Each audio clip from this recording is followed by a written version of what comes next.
with a roll call, if we would, Ms. Salvatore. I'm sorry, what did I say? Excuse me. I'm looking at my screen and I popped a name off that. Please go ahead. Student trustee Nori. Here. Trustee Thompson. Here. Trustee Stevenson. Here. Trustee Ginn. Here. Vice President Dubois. Here. President Sarver. Here at last, I believe. A quorum is present. Okay, thank you. Let's move along to approval of the agenda, and I would like to suggest one change to the agenda, that we move action item 15.1, approval of the superintendent contract, up to in front of the information item. So after public comment, before item 12.1. Are there other changes or comments on that from the board? And if not, I'll make a motion to approve the agenda as with that suggested change, subject to any of my colleagues have other changes they want, but assuming there are none, I'll make that motion. do we have a second? I'll second. All those in favor? Aye. Aye. All right. Okay, the agenda is approved as amended. All right, and that brings us to our report out on closed session. And in closed session, the board did take one action by a vote of no board members in favor and 5 against. The Board of Trustees did not approve the settlement agreement for case number 2020-2021-11.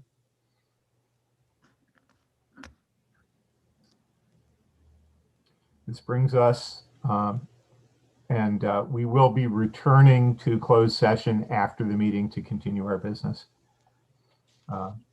This brings us to approval of the consent agenda.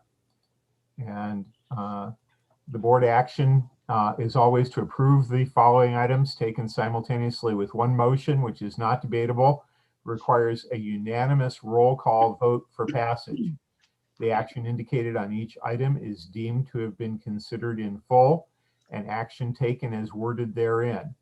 If a member of the board, the superintendent, or the public so requests, any item shall be removed from this section and placed on the regular order of business. The motion would be to waive the reading of the consent agenda, accept the reports, adopt the resolutions, and approve the other items. I do see 3 hands up among our attendees. I believe they have been up for some time.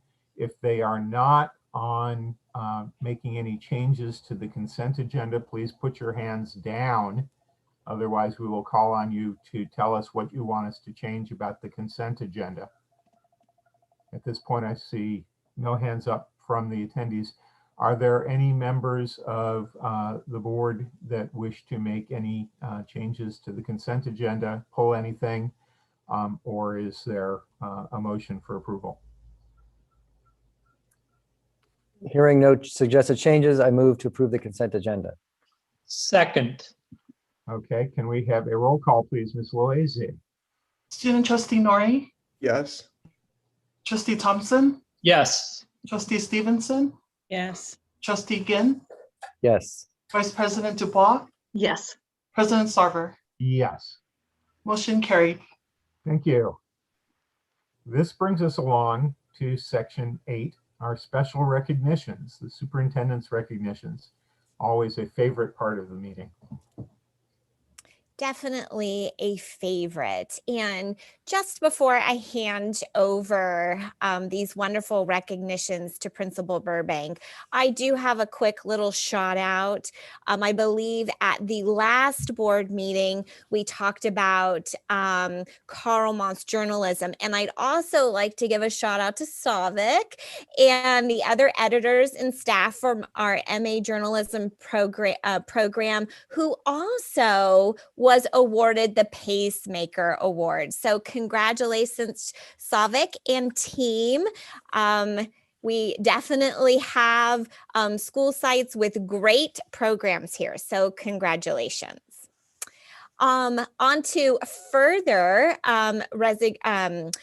recognitions. Principal Burbank is here with us to talk about students and her wonderful staff and what they have been up to.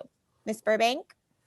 Thank you, Superintendent Leach. Good evening, Board of Trustees and staff and attendees. Tonight, I'm recognizing 2 Woodside programs for representing the quality of focus of our 8 conditions of student success, which is non-academic means toward academic ends.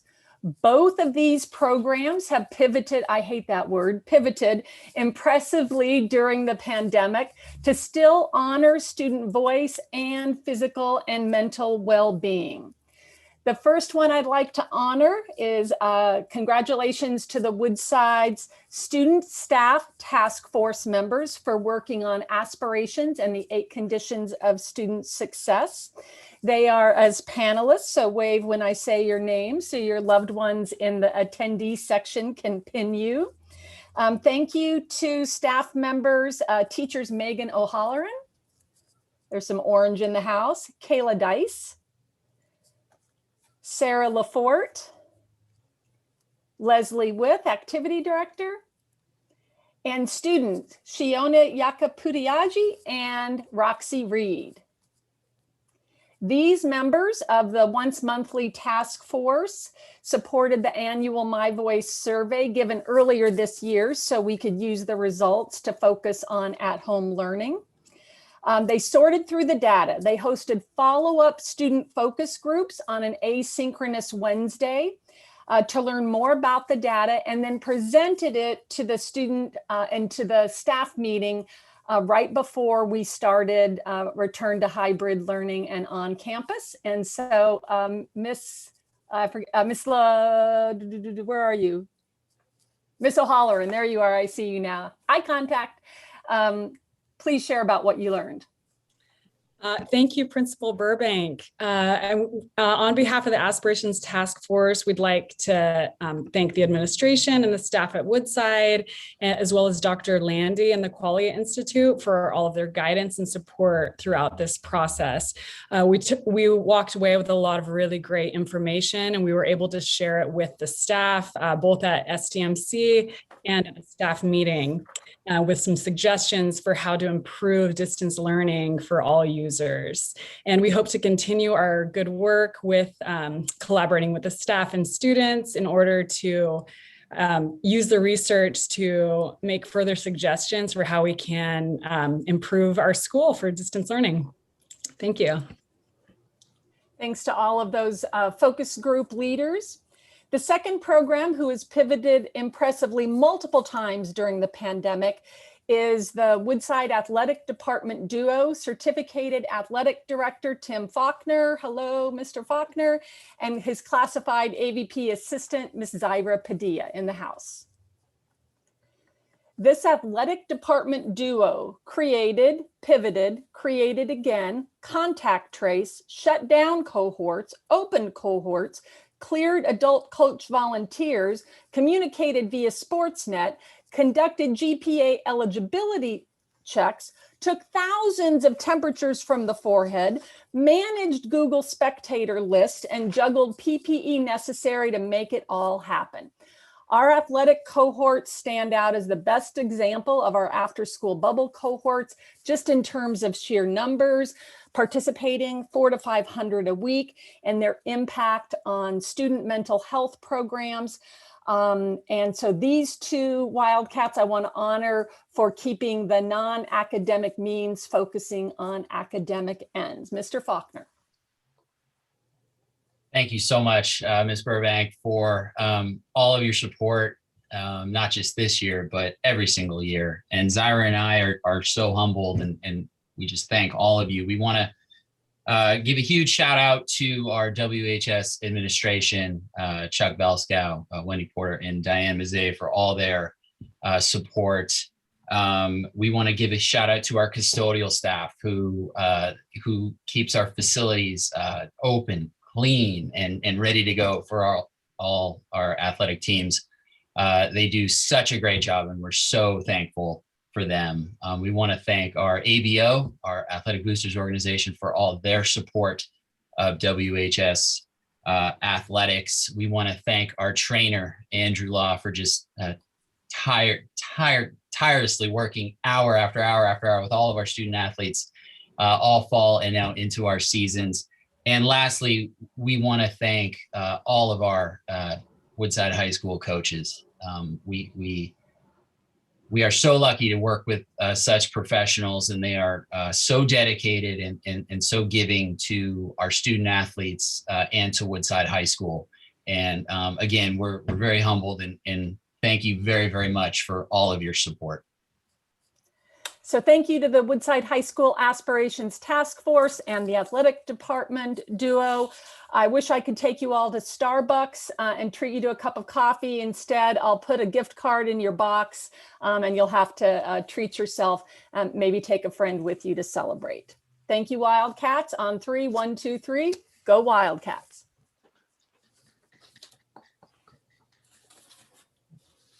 Well, thank you for that. And thank you to all of our wonderful, hardworking staff members and students who have done so much through these incredibly challenging times to keep us moving forward and continuously improving. And the work of this past year will go down in history. Talk about a mountain of thankless tasks and just the focus that remains and continues on taking care of our students, taking care of our school environment, taking care to keep us moving forward.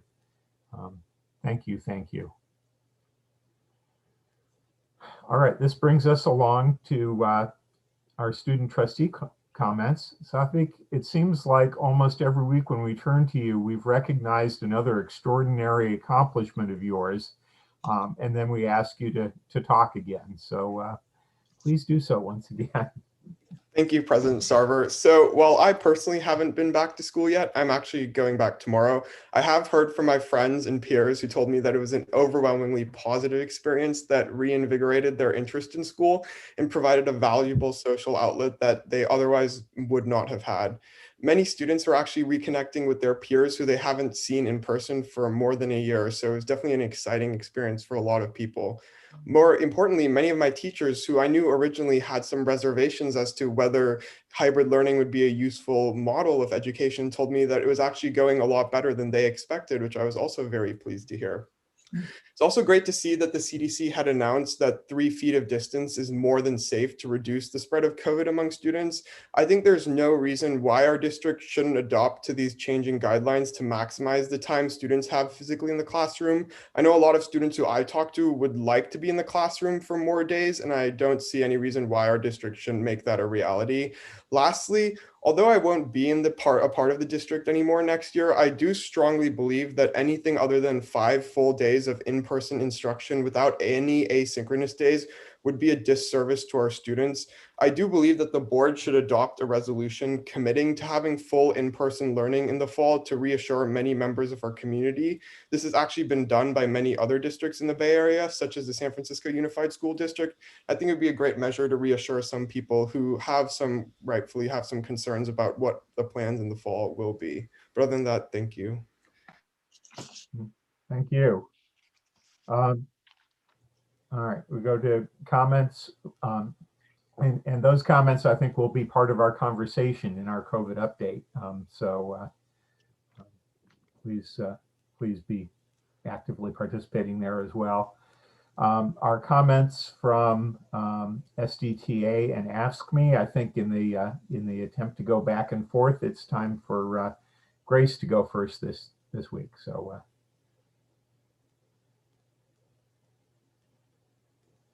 is Ms. Horton here? There you are. I am. You have such a good memory, Alan. I was hoping you would forget us and let us go at the end. But no, I can't count on that. You have a good memory. Good evening, everyone. I actually want to begin by introducing our business agent. There has been a change in assignment, and Joe Bates is off doing other wonderful work with other groups. And we actually have the honor now of working with Tina Acree. I'm not sure if she's in the, she might be in the attendance part. And I just wanted to put a face to a name. You'll be seeing her name, you'll be seeing her around, and I just want to ask that you help me welcome her to the Sequoia Union High School District team. She has already been involved with our LMC. We had our first LMC. It was a meet and greet with the HR team. And she was also invited and was just listening in on the benefits committee. And she's like, whoa, you guys are doing a lot of stuff, right? So she's really in there integrating with us.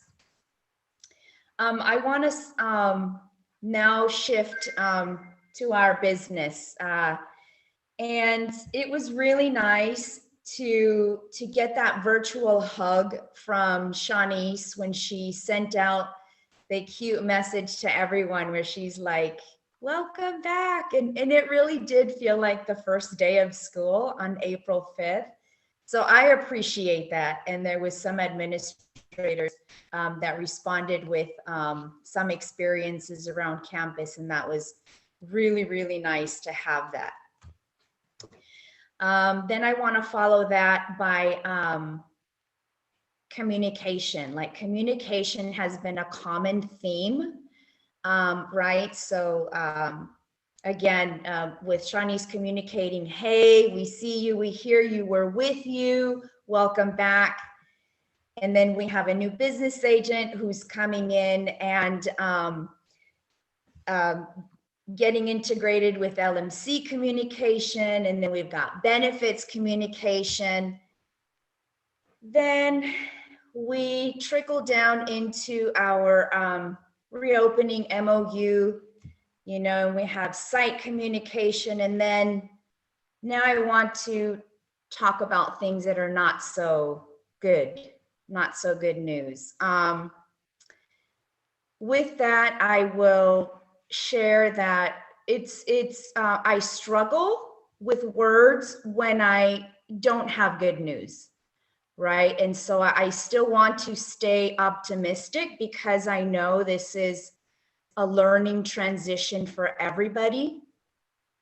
And but AFSCME is always disadvantaged, and I'll help walk you through that so you understand where we're at.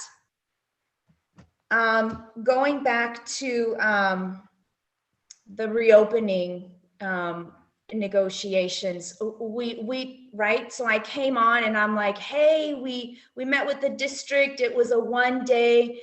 We talked, we agreed, we were done in one day. So right, applause. But then we really didn't have a whole lot of days for our members to think things through. We were expected to come back April 5th, but the deadline for the request to work remotely or to make any kind of communication with the sites or HR was March 12th. So I counted on the calendar days, right? AFSCME only had 5-day turnaround to communicate with its members, and the members had just a few days after that to think about their situations. Our sister union had 16 days. That's a big difference, right? Now I'm seeing the HR being overwhelmed, the sites being overwhelmed with all these requests. I get that. But when it's time for AFSCME members to put in their requests, they're just being denied, flat out denied. You know, it was just a blanket denial. And I couldn't understand what my sister union was talking about when she's saying, we're not happy. And I wasn't there yet. AFSCME wasn't there yet. But I never doubt my sister when she speaks, right? We always want to be strong partners with everyone that we work with, right? So we're always trying to support each other. So I didn't comment that evening on that part. And then we meet with our members where we push everything out. And then after the last board meeting is when all the questions and then just stuff was just hitting the roof. And I'm really disappointed, I guess, with the communication from the sites when they have a responsibility to work with our members. It's not there. We have this great communication with HR, and there's this understanding, there's this pushing out information to the sites. And I'm going out on a limb here, not to put anyone on the spot, but in an effort to offer transparency. I think that is one of the biggest things. Transparency offers like an olive branch to everyone, like, okay, let's reflect, let's step back, let's see what we can do to help better this communication with AFSCME. So that was really hard. It's a really hard space to be in. When I hear our site members saying they're going through the distress, they're confused, they have no idea how to operate. They're reading the contract, they're following a process, but the process is not being followed. Then I hear other things that there's check-ins with admin, and when our members are asking for something, they're being laughed at, or they're not being worked with in a way where it's like, okay, let's think about this creatively. How can we bridge and work together? On the other hand, there's some sites that are like, you know what, I'm going to go beyond that. I can offer, I'm not only going to do that for you, but I'm going to offer this as well. And there's 2 more options, or not even that. It's like a whole package. I'm going to give you this and then some. So thank you so much for listening to us. We look forward to making sure that the sites, if it's their responsibility to work through a process, we're just asking for communication. Don't put it off. Please look into the matter. Please do your due diligence. And with that, I thank you for this space, and I hand it back over to the board. Thank you. Can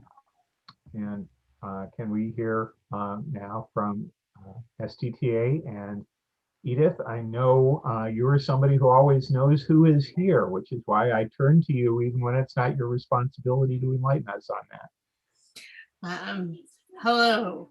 I wasn't sure what I was going to say today. I believe we have some members who may be speaking later in the meeting. We have responded to the district's denial of our grievances, with us escalating those grievances to a level 2. And as Dr. McAvoy mentioned in the previous meeting, that is not something we take lightly, nor that we come to often. It is very rare that we are forced to come to that level. And I think it is a signal of just how deeply our members feel the disrespect of the failure to comply with what was discussed at the bargaining table and what we expected, and how we sold the MOU to get students back in class to our members. I appreciate the desire for getting back to normal. I know I'm looking at travel websites and trying to figure out if I could take my kids on a summer vacation this summer, and wouldn't it be nice to visit family in Chicago? but we're not sure we can do that yet because while numbers are looking better here, they're surging in the Midwest and they could be surging here again. And I understand the desire to get back to normal. That means for many people exactly where we were before the pandemic. And I understand that for others, there is a desire to bring benefit out of this pandemic, to have learned something from it and to come out different and better. And I'm hoping that that is what we will be looking to do in the fall. So as much as I appreciate the work of our student trustee, when he says that he doesn't see any reason why the board shouldn't entertain a motion to bring everyone back for 5 full days in the fall and make that decision right now, I would ask you to listen carefully to what my sister president just said to you. That level of distrust between employees and management is why we can't rush this. You are asking us to trust you that everything is safe and everything is equal. And everyone can point to a study or a science or a guideline that says what they want it to say. And we are in the early stages of understanding all of this, right? We used to say that eating 5 to 9 servings of bread and grains a day was what was part of a healthy food pyramid. Science evolves. We learn more. Some of us stick to the old information because we like it, but it moves forward. And so we are not in a rush to make a decision based on information we have right now. We are committed to knowing by the end of this school year what the fall will look like. But I don't think that the board or anyone should get out ahead of that and think that the only positive that can come out of this is a return to exactly where we were on March 12th of last year. Thank you. Thank you. All right.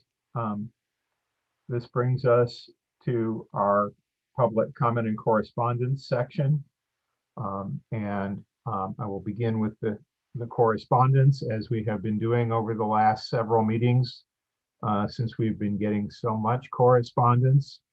I have summarized what we have been receiving, and I would like to share my screen with that and go through what we've got. As I've done in the past, the correspondence is divided into 2 sections, that which is general public comment correspondence and that which is related to the COVID update and the reopening. And we will ask the public as well in public comment to follow that same division. I will go through the limited amount of correspondence that is general in nature at this point and return to it for the COVID discussion. The comments that we will then ask for from the public for this should be those that are pertaining to items that are not on the agenda, and we will return separately for comments that pertain to COVID and reopening when we are in that section of the agenda. So with that,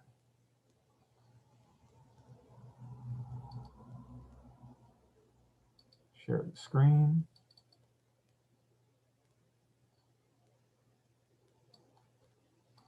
And we have a list here, and this is an attachment to the agenda so that you can go and look at it.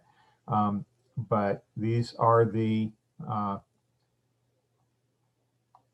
75 correspondence that we had up through about 1 o'clock today when I went into a series of meetings leading to this. And the public comment, there were 3 things. One is a repeat from something that we discussed briefly last time, that climate action cannot wait for convenient timing. And the Youth Climate Ambassador Group would like to see on this agenda an item to discuss the climate emergency declaration and a sustainability leadership model. San Mateo Union High School District has adopted these models, and it's time for Sequoia Union High School District to do the same. And we will return to this briefly in our agenda setting later on to talk about this in a little bit more detail. Also, there was a reminder of request to add an agenda item to discuss and pass a resolution for safe storage of firearms, including sending a notification to all Sequoia District families. And a note included that this action was requested of all California school districts by Tony Thurmond in November of 2019. So I would like to also plan to talk about that again in agenda setting. And then a generic comment that came from a couple of places, citing examples of the Menlo Park School District Board and Superintendent leading well on directing staff to reopen schools, and comments that the Sequoia leadership does not lead as well.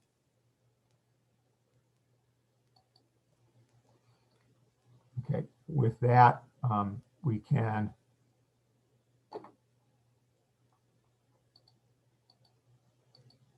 return to public comment.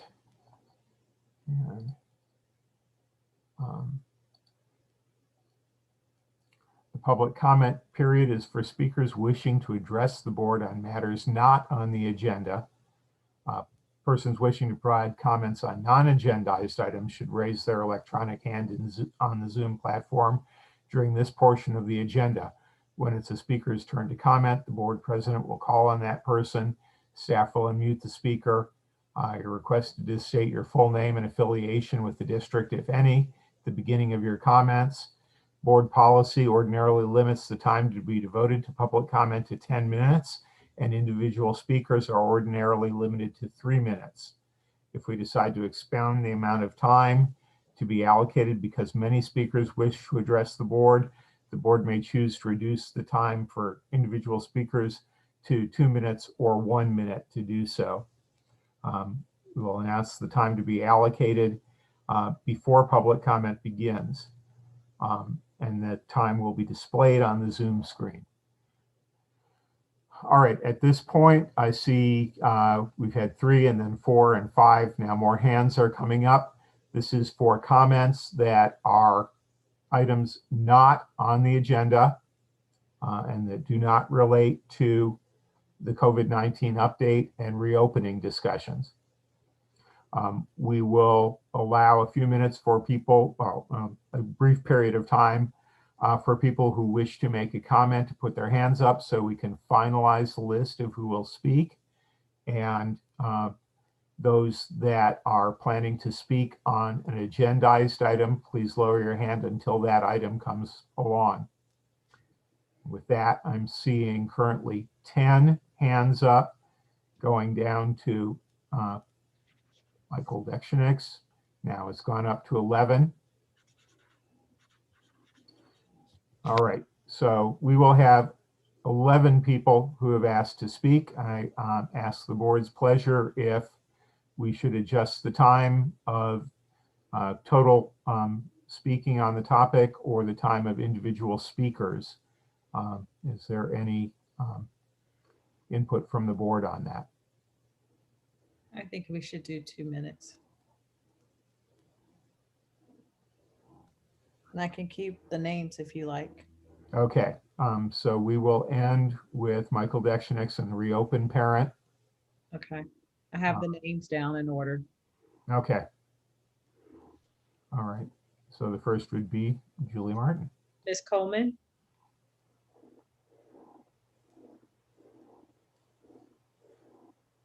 Ms. Coleman? I don't know where they went.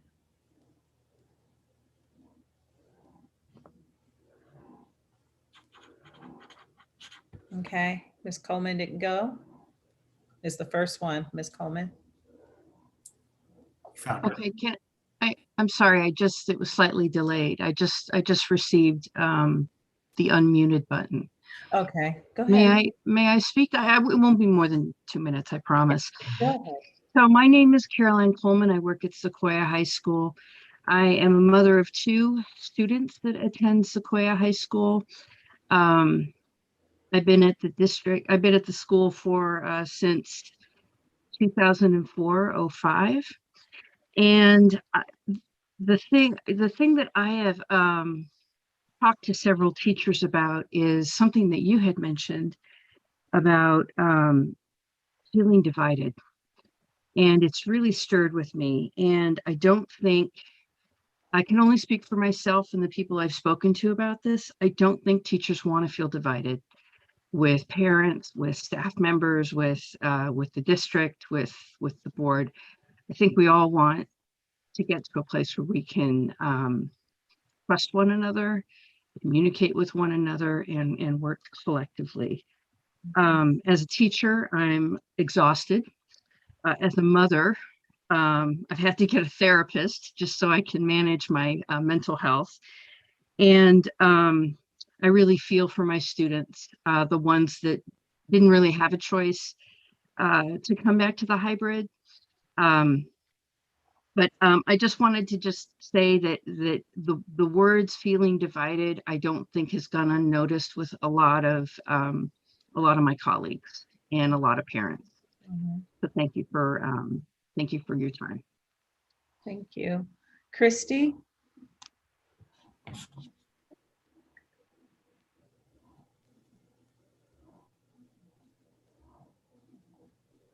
Oh, sorry, I was muted. This is Christy Tonsfeld. I am the parent of a junior at MA. He's my 3rd child through MA. I'm also an 8-year member of our athletic boosters board and the team parent of the boys varsity basketball team. Today we learned that the season of all the basketball teams in the district will be limited to 6 games. This was down from normally maybe a 20 to 25 game season for our team. I know that hundreds of hours have been put into the efforts to get indoor sports back, for our district to allow basketball. Our ADs, our administrators, our parents, and many, many people have worked on this. We understand that this decision yesterday is due to a lack of bandwidth for administrators to supervise our fans. We don't understand this decision because only a few family members will be allowed to watch the games, so the supervision should be minimal. Seems arbitrary and inequitable because this limitation has not been imposed on other sports, and to our understanding, it's only been imposed on basketball. I know that the parents are willing to help supervise, be designated as supervisors, so I would like to urge the board to override this decision and to allow our teams to play a fuller season comparable to other teams in our district. And if nothing else, please let us play Half Moon Bay because they do not have a district. So without the Sequoia Union High School District teams to play, they are down to 0 games. We would like to play them. We would like to play others. And we just ask for your cooperation on this. We appreciate everything you do. Thank you very much. Thank you. Tejas? Am I saying your name? Athney? Hi, I'm here with Samir Sandrani. Do you think we could combine our times? President? Yeah, that's Dan, another speaker already in the list. So. Okay. All right, perfect. So hi, everyone. My name is Tejas Athni, and I'm currently an undergrad junior at Stanford University, and I'm accompanied by Samir Sandrani, who'll be presenting about 2 speakers from now. So we're here today to talk to you about the importance of teaching our high schoolers basic and necessary emergency medical skills such as CPR, bleeding control, and choking. With over 15 school shootings in California in just the last decade and over 350,000 out-of-hospital cardiac arrest deaths per year, we all need to do our part to alleviate the burden of emergency medical situations. And we see one potential solution as being education, more specifically education of our youth. What's most striking is that these deaths are preventable with the help of a single layperson bystander and a simple toolkit of emergency medical skills. Samir Sundrani and myself, we're both volunteer EMTs with Stanford EMS. And we've seen that despite state mandates for CPR education, there are very few schools implementing emergency skills education due to cost or implementation barriers.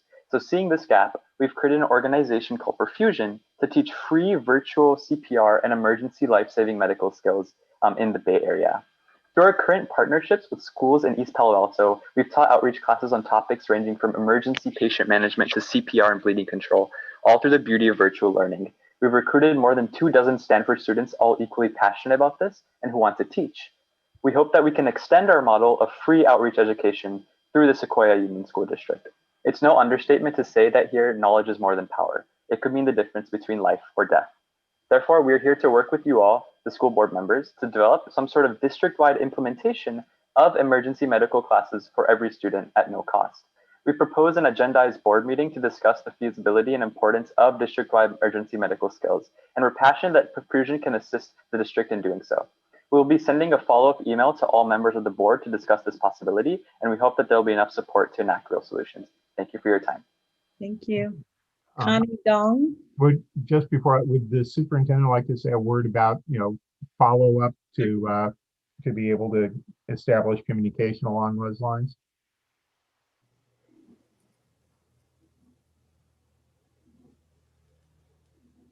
I'm sorry, Mr. Sarver. I'm not clear on the question. It was an offer of bringing information to the district about a cost-free program to benefit our students, and absolutely, we do have some similar programs at some of our larger high schools. I've met with a couple of teachers regarding those, but absolutely, I would welcome any additional information on what that potentially could look like for our students. Thank you. Okay, Connie Gong. Hi, my name is Connie and I'm a senior at Carmont High School. And I'm also part of the Youth Climate Ambassador team that Mr. Sarver was talking about earlier. And I just wanted to thank the board and the superintendent for taking steps to pass the climate emergency declaration and resolution. And from our team's understanding, you all have not voted on that resolution yet. And we just wanted to stress the importance of passing it and passing it unanimously. We think that this will really show the community that the district takes climate action seriously and is committed to promoting sustainability. And I like to think of this declaration as a great first step. I think that there's still a lot to be done, but I think that this resolution will really be a catalyst for future climate action and policies. And I hope that we'll be able to see some of these policies in the future. My team and I are super excited that you all are doing this, and we look forward to continue working with you all to promote district-wide sustainability. Thank you again for upholding your promises, and we look forward to seeing that resolution passed.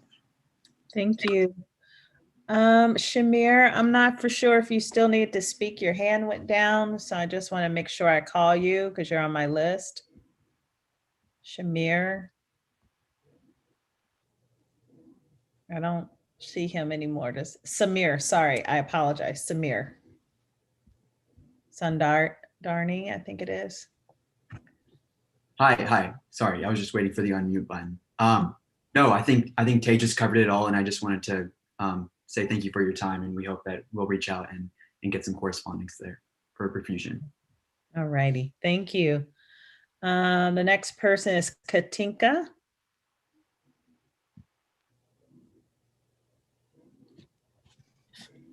Hello, can you hear me? Yes, we can. Good evening to the board. Thank you for letting me speak today. My name is Katinka Leneman, and I'm a junior at Carmel High School. I'm also a youth climate ambassador and advocate for climate action. And so tonight, I'd like to reiterate with Connie Gong the need for our school district to pass a climate emergency declaration. A team of students and I presented this proposal to you a few months ago with the support of other organizations in the district, such as the Sequoia District Teachers Association, the Carmont PTSA, the San Mateo County Office of Education, and the Youth Commission, among others. In fact, as you may know, the Youth Commission has been working with the nearby San Mateo Union High School District, whom have set up a district green committee and passed a climate emergency declaration. My team and I are thrilled and thankful to hear that our interim superintendent is in contact with San Mateo district leadership and that you are moving forward with attempting a climate declaration and resolution in our district as well. So with that in mind, my team and I hope that not only will our district take inspiration from the San Mateo district and move quickly forth with climate action, but also that the student board communication will be sustained in the future. Thank you for your time. Michael?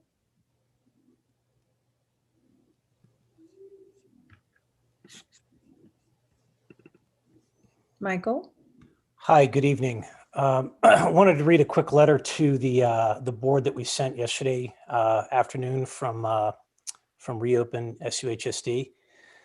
This went to the Sequoia Union High School District Administration and Board of Trustees, and I'll read as follows. What an exciting couple weeks it's been for the students who were able to return to campus. Our children came home re-energized and thrilled to reconnected with their high school communities. We appreciate your efforts and believe with the positive momentum of reopening, things can only get better from here. With that in mind, we're reaching out not only to reiterate that it's our expectation that the district plans for a full-time in-person return come fall, including pre-COVID instructional minutes and no asynchronous instruction, but also to address the remaining weeks of this school year. SUHSD must immediately align with the California Education Code that by law states districts are obligated to offer in-person instruction to the greatest extent possible. To us, every day counts. First, SUHSD needs to urgently apply San Mateo County's new distancing guidance of 3 feet between students. Our district has been aware that this was coming as the CDC and CDPH adopted the recommendation close to a month ago, and the county's official guidance became actionable on April 6th of this year. This shift allows for much greater classroom capacity, and the district must offer all opted-in students the opportunity to come on campus for in-person instruction 4 full days per week for the remainder of the school year. We also request that you offer another opt-in survey for students to return to on-campus this spring. There have been many positive changes in our area, from vaccine eligibility to other community districts reopening to lower hospitalization numbers that have improved students' opportunities and community confidence. Families deserve the opportunity to reconsider their circumstances and opt in. As always, if you have any questions or if there's anything we can do to help, we stand by to meet with you. Thank you. Thank you. That was a perfect example of what I asked everybody not to talk about during this period of comment. Okay. Reopen parent. This is the last person. There's been some other hands president that has come up, but reopen is the last one I have on my list. Okay, very good. I will keep it. Can you hear me? Yes, we can. Yes. Can you say your name though?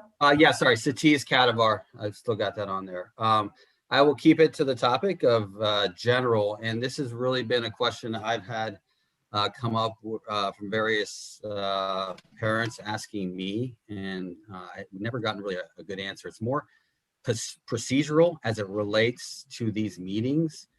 And quite a few parents are confused why the union leaders get agenda items each week with no timetables, and why they are panelists who can then kind of jump in and respond at any time. We appreciate their role as representatives for the teachers, but it's not clear to the community why they have that sort of agenda item front row seat. Again, without any time restrictions. There is a lot to be said for limiting comments. We learned this at MA back in the day. The ability to edit and provide coherent, substantive comments like Satvik does would be something that would behoove everybody to utilize. So learn from and listen to Satvik, and please, if you could just explain to us the format and the procedure and why it is structured this way, that would be much appreciated. And then, I don't see the unions likewise having these open meetings where the public can participate. If that is the case, and there is some format that we're not seeing, we would love to learn more about that as well. And so hopefully that was respectful of the topic. Thanks. Thank you so much. President Sarver, there's other hands here, but the reopen parent was the last parent on my list. So I think we're done unless you want to change things. Thank you. Actually, I think Julie Martin, Berenice Vandermeer, and Ricky Martin were at the top of the list. They were at the top of the list, and then they dropped their hand when he asked. But they were among the 11 that you counted, as far as let me finish. So they dropped their hands and then they re-added them. That is what happened, because I kept writing them down. And then I marked them off when they dropped, and now they're back. So I want to put it out to President Sarver. How do you want to handle it? Their hands were up, they dropped, and then you had some type of public comment about non-agendized or whatever the case may be, and now they're back. So what do you want to do? I would be willing to accept the fact that there was fluctuation in their decision-making and they returned to their original request that got them on the list. So say that again. I couldn't hear you. I would be willing to accept that they changed their minds and got back on the list as they were. All right. So I will go with what the president has says. We have Julie, Berenice, and Ricky. So let's do that order. Julie first. Excellent. Hi, I'm Julie Martin, and I am a parent of a senior and a captain on the basketball team at MA. I urge the board to reverse the district position that was handed down without any input yesterday from the ADs or others, reducing the varsity basketball team to 6 games based on the stated need for administrators to supervise the fans, and instead urge the board to defer to the coaches and ADs and allow the season to proceed according to the previously well-laid plans. I'm and many others are prepared to help supervise to the extent it's needed, given that only parents and siblings are allowed at the games. And although there are many reasons for reversing this decision, including I believe that it violates, if not the actual court order and settlement entered by the state of California, it certainly violates the spirit of that court order. But the 2 things I would like to mention today are, first of all, it's inequitable and arbitrary, given that as of midday today, other indoor sports, including volleyball, wrestling, and badminton, and other outdoor sports like baseball have not been limited in this way. It's hard to believe that implicit bias and racism are not underlying this. The optics of this are undeniable. Basketball is being singled out, and the only reason given to our ADs is the need for administrators to supervise fans. If ever there's a need for such supervision, it's definitely not appropriate this year with the limited fans and the increased value of sports to our students. I ask everyone to reflect what this is based on. It's not a requirement of the law or otherwise, to my understanding, that administrators be the ones to do the supervising. The only fans we have allowed are parents and siblings. And so treating basketball differently than other sports creates an inequitable situation that should require close review and broad input. Julie. Thank you, Julie. Your time is up. Berenice, sorry, apologize. Hi, hello. My name is Bernice Vandermeer. I also have my husband with me, Hendrik Vandermeer. We are parents of a senior at Menlo Atherton High School who is on the basketball team. I want to point out that Spencer Lynn also has his hand raised. He's a student athlete. If my time can be given to him, or if he can be added to the public comment list, that would be appreciated. How about okay? Okay, go ahead. I will keep my comments short so that Spencer can speak, please. I would like to implore the board to reconsider the decision to truncate this basketball season to 6 games. Our normal season is 24 games with a postseason, and truncating it to 1/4 of the games is going to limit our student athletes to participate fully. students, seniors especially, have experienced a limited year so far. Allow the athletes to play, as this might be their last chance for student sports as seniors. I will close my comments, so you may call on Spencer Lynn, please. Can you Thank you. pause there for a minute? Can we have Spencer speak so he can speak for the last 50 seconds? Spencer? Hi, I'm Spencer Lynn, team captain of Menlo Atherton High School basketball team. And our team recently heard about how our season got shortened to 6 games. And we were really disappointed and to be honest, yeah, just really upset and disappointed and confused. I know our parents would definitely be willing to help. And I know you guys are lacking administrators to watch the fans, but we don't really understand why we're the only sport, like Mrs. Martin said as well. And I mean, us seniors, we've always wanted a senior season, so it would be really awesome if we have a longer season than 6 games. And I know a lot of juniors, sophomores, and freshmen on the other basketball teams would love that too. Okay, thank you so much. Ricky is the last person. Ricky? Hi, my name is Ricky Martin. Ricky, we can't hear you. Can we put a pause there? Ricky? Hello, can you hear me? We can hear you now. Go ahead. Awesome. Hi, my name is Ricky Martin. I'm a senior at MA, where I play basketball, and I also wanted to discuss the decision to truncate the season. For the last year or so, my teammates and I have been working really hard, whether it be on Zoom workouts or now getting back in the gym. And I know this upcoming season means so much to all of us. For most of the seniors, this is our last time getting to play competitive basketball, and it would be really disappointing if most of our season was taken away from us because there weren't enough administrators to supervise our games. This is especially frustrating because no other sports require an administrator, and it seems like this is an issue with so many easy solutions that don't involve taking away most of our season. Thank you. Okay, thank you so much. And that is the last speaker, President. Okay, thank you. And so as a reminder to our speakers, there was clearly one topic that was brought up by several speakers that had not been addressed previously, of the basketball. The board cannot engage in discussion or deliberate on any non-agendized items. Superintendent Leach, are there any suggestions you would have for any further communication to follow up on what was brought? I would encourage comments to go to the sites. This is a site decision.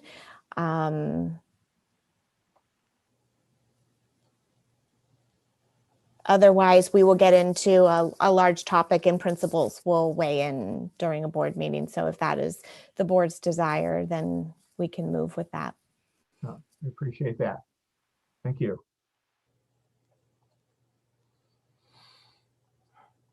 Okay, so this.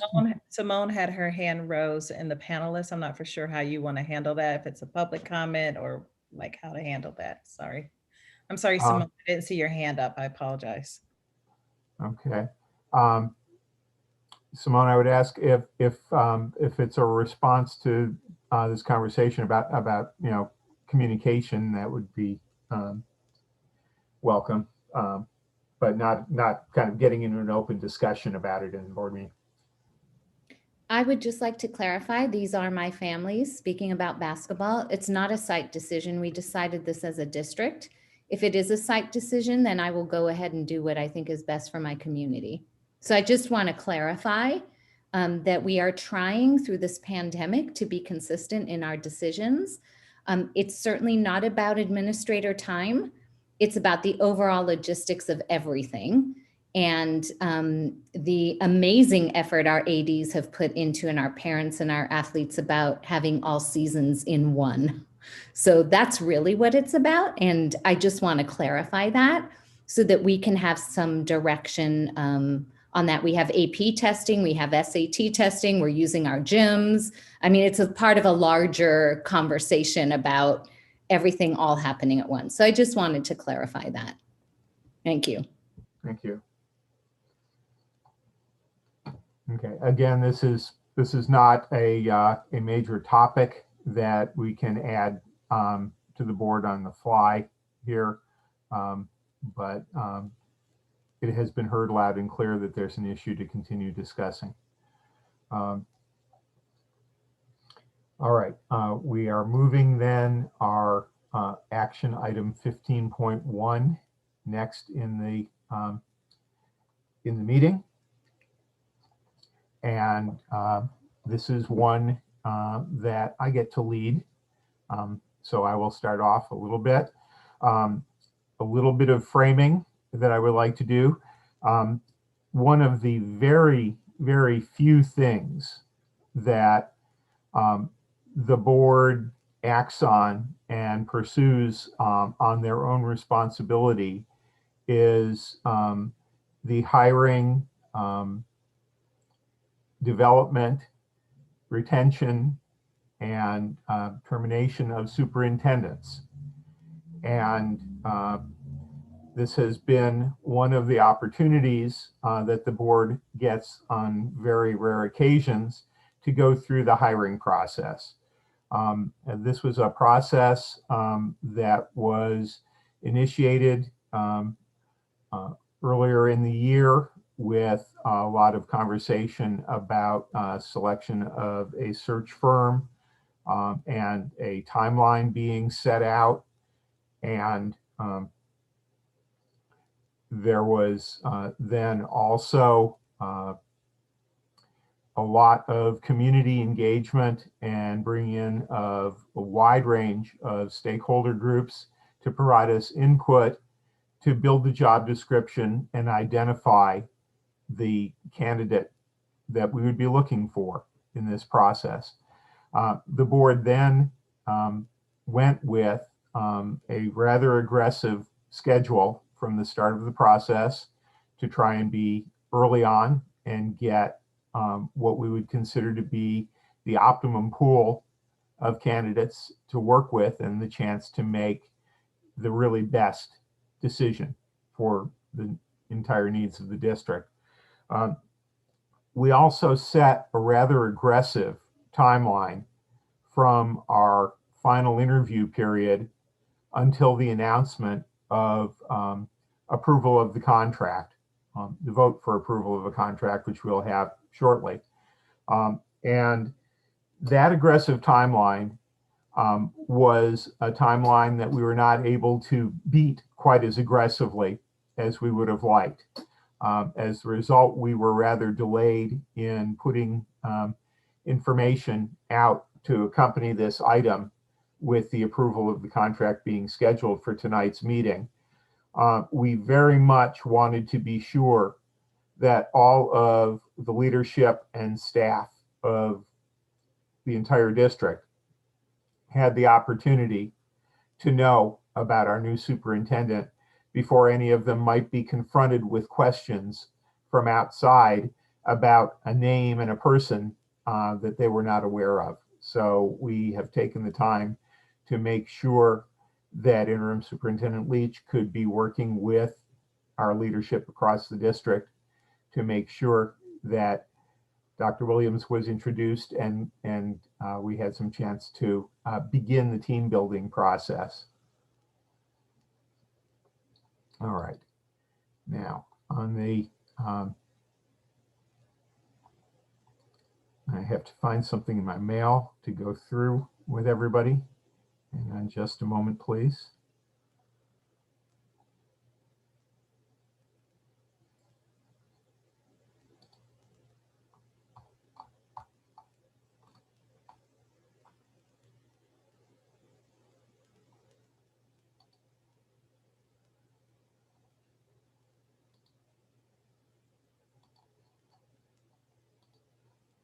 Okay.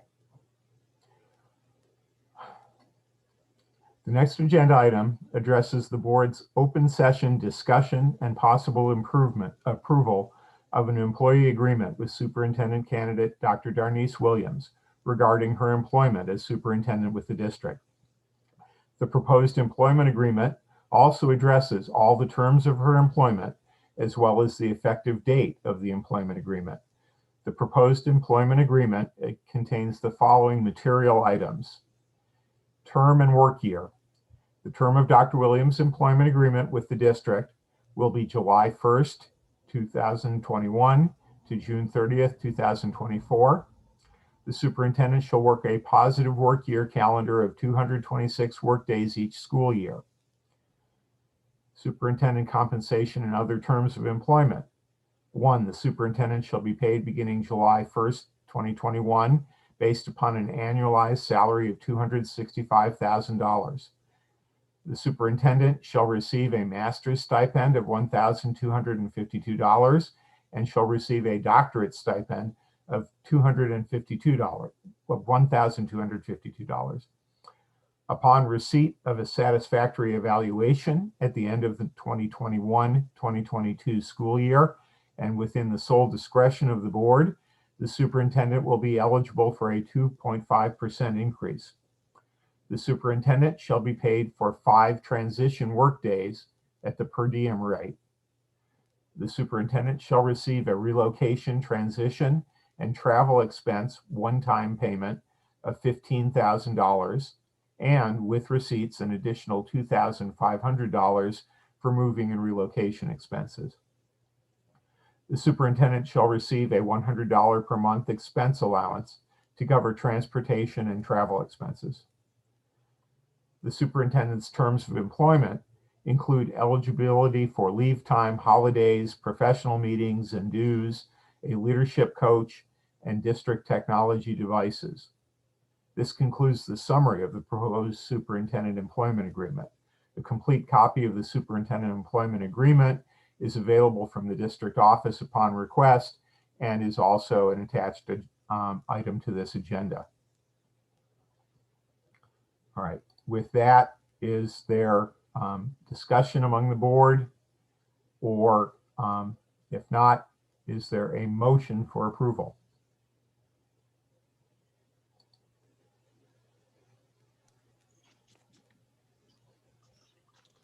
Mr. President, I will say that I am fully satisfied that we have gone through a thorough and effective review process, that we have identified an exceptional candidate, and that the contract that you're asking us to vote on is appropriate to the situation.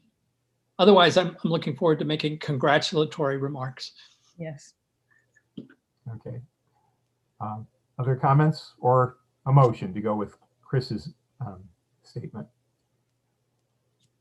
You know, given the significance of this kind of decision, I would want to give the president the opportunity to make the motion if he's so inclined.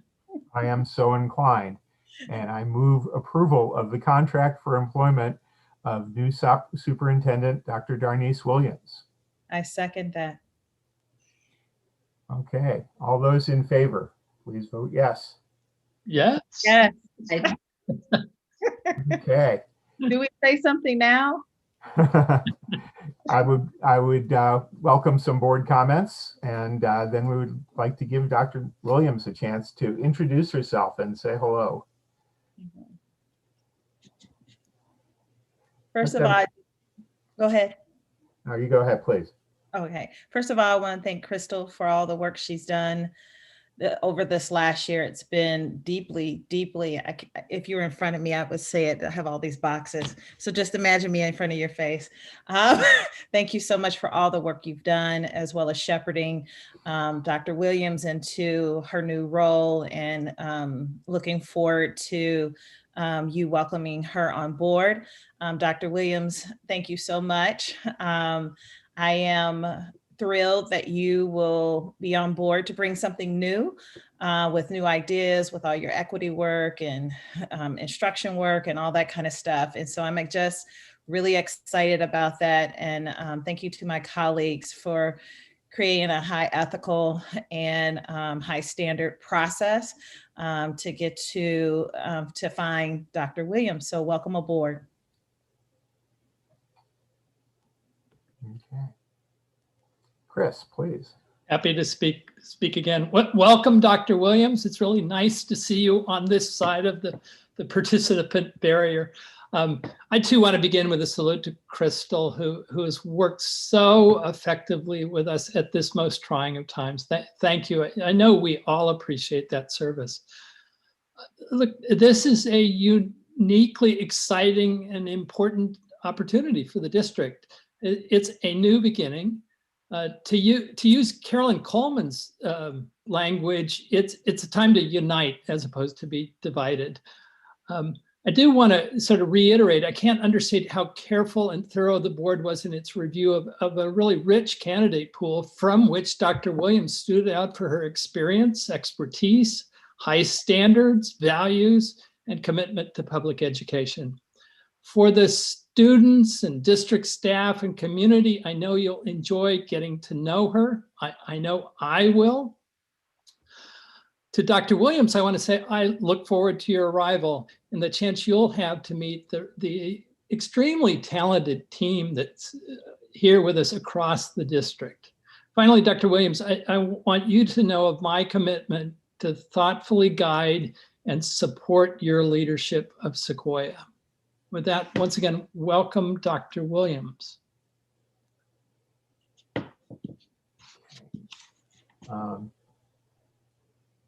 Chris or Rich, or Carrie or Rich, do you have? Yeah, I'd say welcome. I look forward to working with you for the betterment of everybody in this district and moving forward on our board goals and doing what's best for all the students and for our whole community. So look forward to working with you. And I'll just say welcome as well. We're excited to have you come on board. All right. And of course, to both Crystal and Darnice, I've had lots of opportunity to interact with each of you in these roles over with Dr. Williams over the past few weeks, and Crystal over not only this current year, but previous to that in your role at the district. And I echo my colleagues, Crystal, in thanking you for the brilliant job you have done in this role and that you will continue doing in this role for the duration of this school year, and how pleased and excited the board is and to know that we have you remaining in your senior position on our team to be bringing all of your experience and your skills to help Dr. Williams really connect and work in a great partnership going forward. And I appreciate knowing that the two of you have already been in active communication about transitions and onboarding and partnership. Dr. Williams, I've had the chance to speak with you several times over the last couple of weeks since the interview process. And I have to say, one of the first things that has blown me away is the level of excitement and joy you have brought to earning the position, and the excitement you really expressed at coming on board, and just to know how much you can't wait to be involved in this district and to move forward is just a real positive on top of all of the reasons that led us to select you from our candidate pool. And with that, please introduce yourself and say a few words. Thank you, President Sarver. I am so excited, and I had come here with my family. They're around, walking around. So if you see them, in love, and it's the family. I have to just say, I am super elated about this opportunity as a mom, as an educator, forever a teacher, and as a leader. I am humbled, truly humbled, and excited to join the family here at Sequoia Union High School District. And it is with gratitude to the entire Board of Trustees. for you having such a thoughtful and rigorous process that really allowed me to learn more about our district. I'm looking forward to meeting and working, collaborating alongside of our administrators, those principals, district level administrators, our certificated staff, our classified staff members, our teachers, parents, community members at large, and most importantly, our brilliant students. And with that, just know that I am committed to continuing to create the conditions that are really needed to expand and accelerate support that our students require, given our current situation with this pandemic that we've all struggled with. But my commitment is to make sure that each and every one of our students thrive and they meet their full potential. And to Crystal, Superintendent Leach, I want to thank you personally and extend my appreciation because you have been so gracious in terms of this transition and for all your hard work. And I am super, super excited to have you to partner with me in this new journey. And so looking forward, and thank you, everyone. I'm coming, I'm ready, and I am willing to work for you. So nice to meet all of you. Have a wonderful evening. Thank you. Thank you and welcome.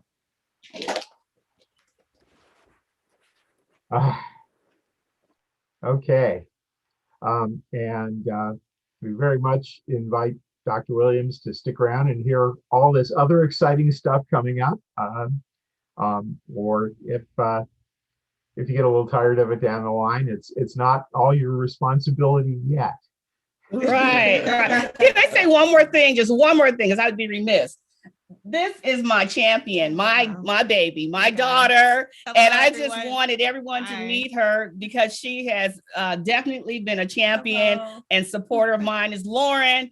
And I just wanted her to say good evening to everyone as well. So thank you. Thank you. Thank you.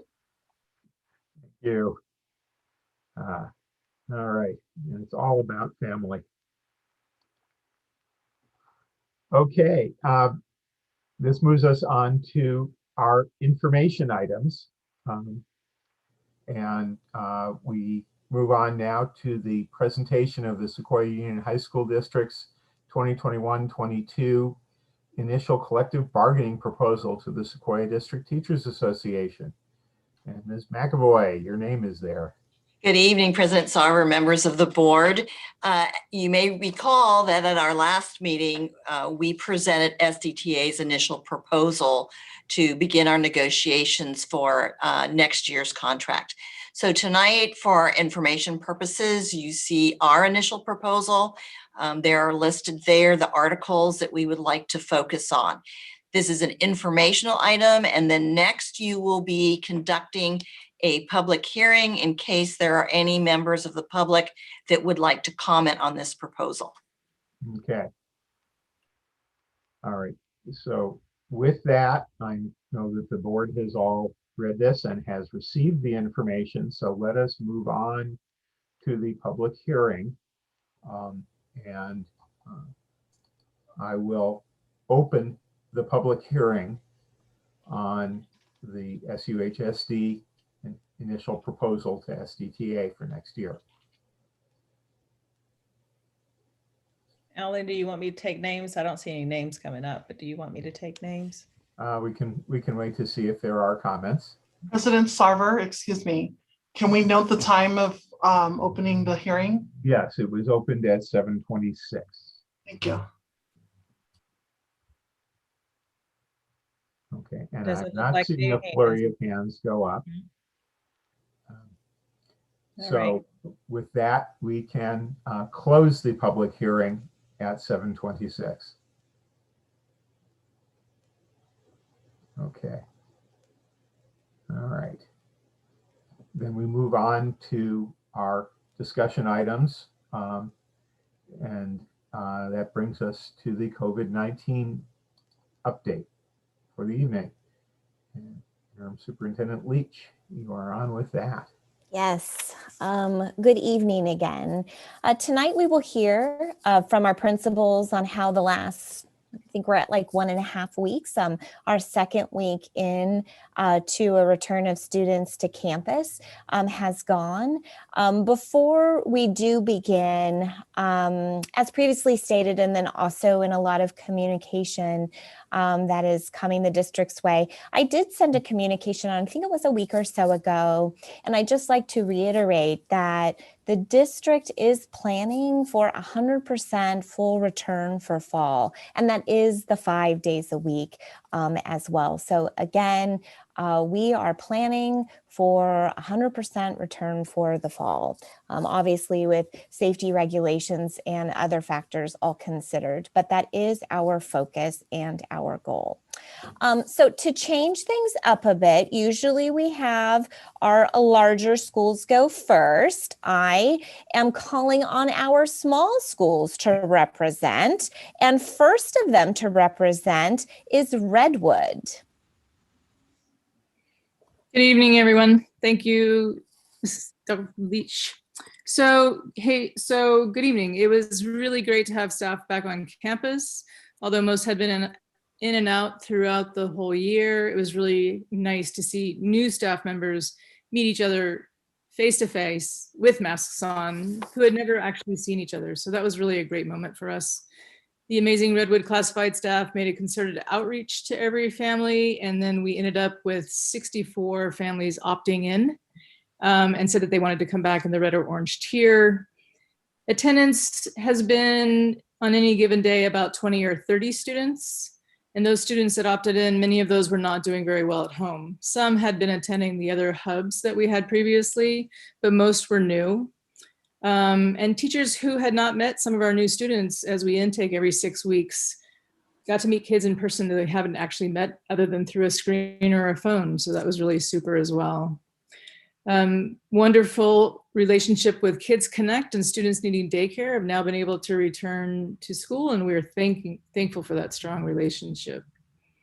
Wednesdays for Redwood has been a very powerful time for us as the culinary cohort continues to share great food with staff. It's also been a really significant time for us to continue in the second year of our equity training and continue with our daily outreach to students and begin the collaboration for next year, which will be really a different time. And we're really looking forward to making that a positive transition.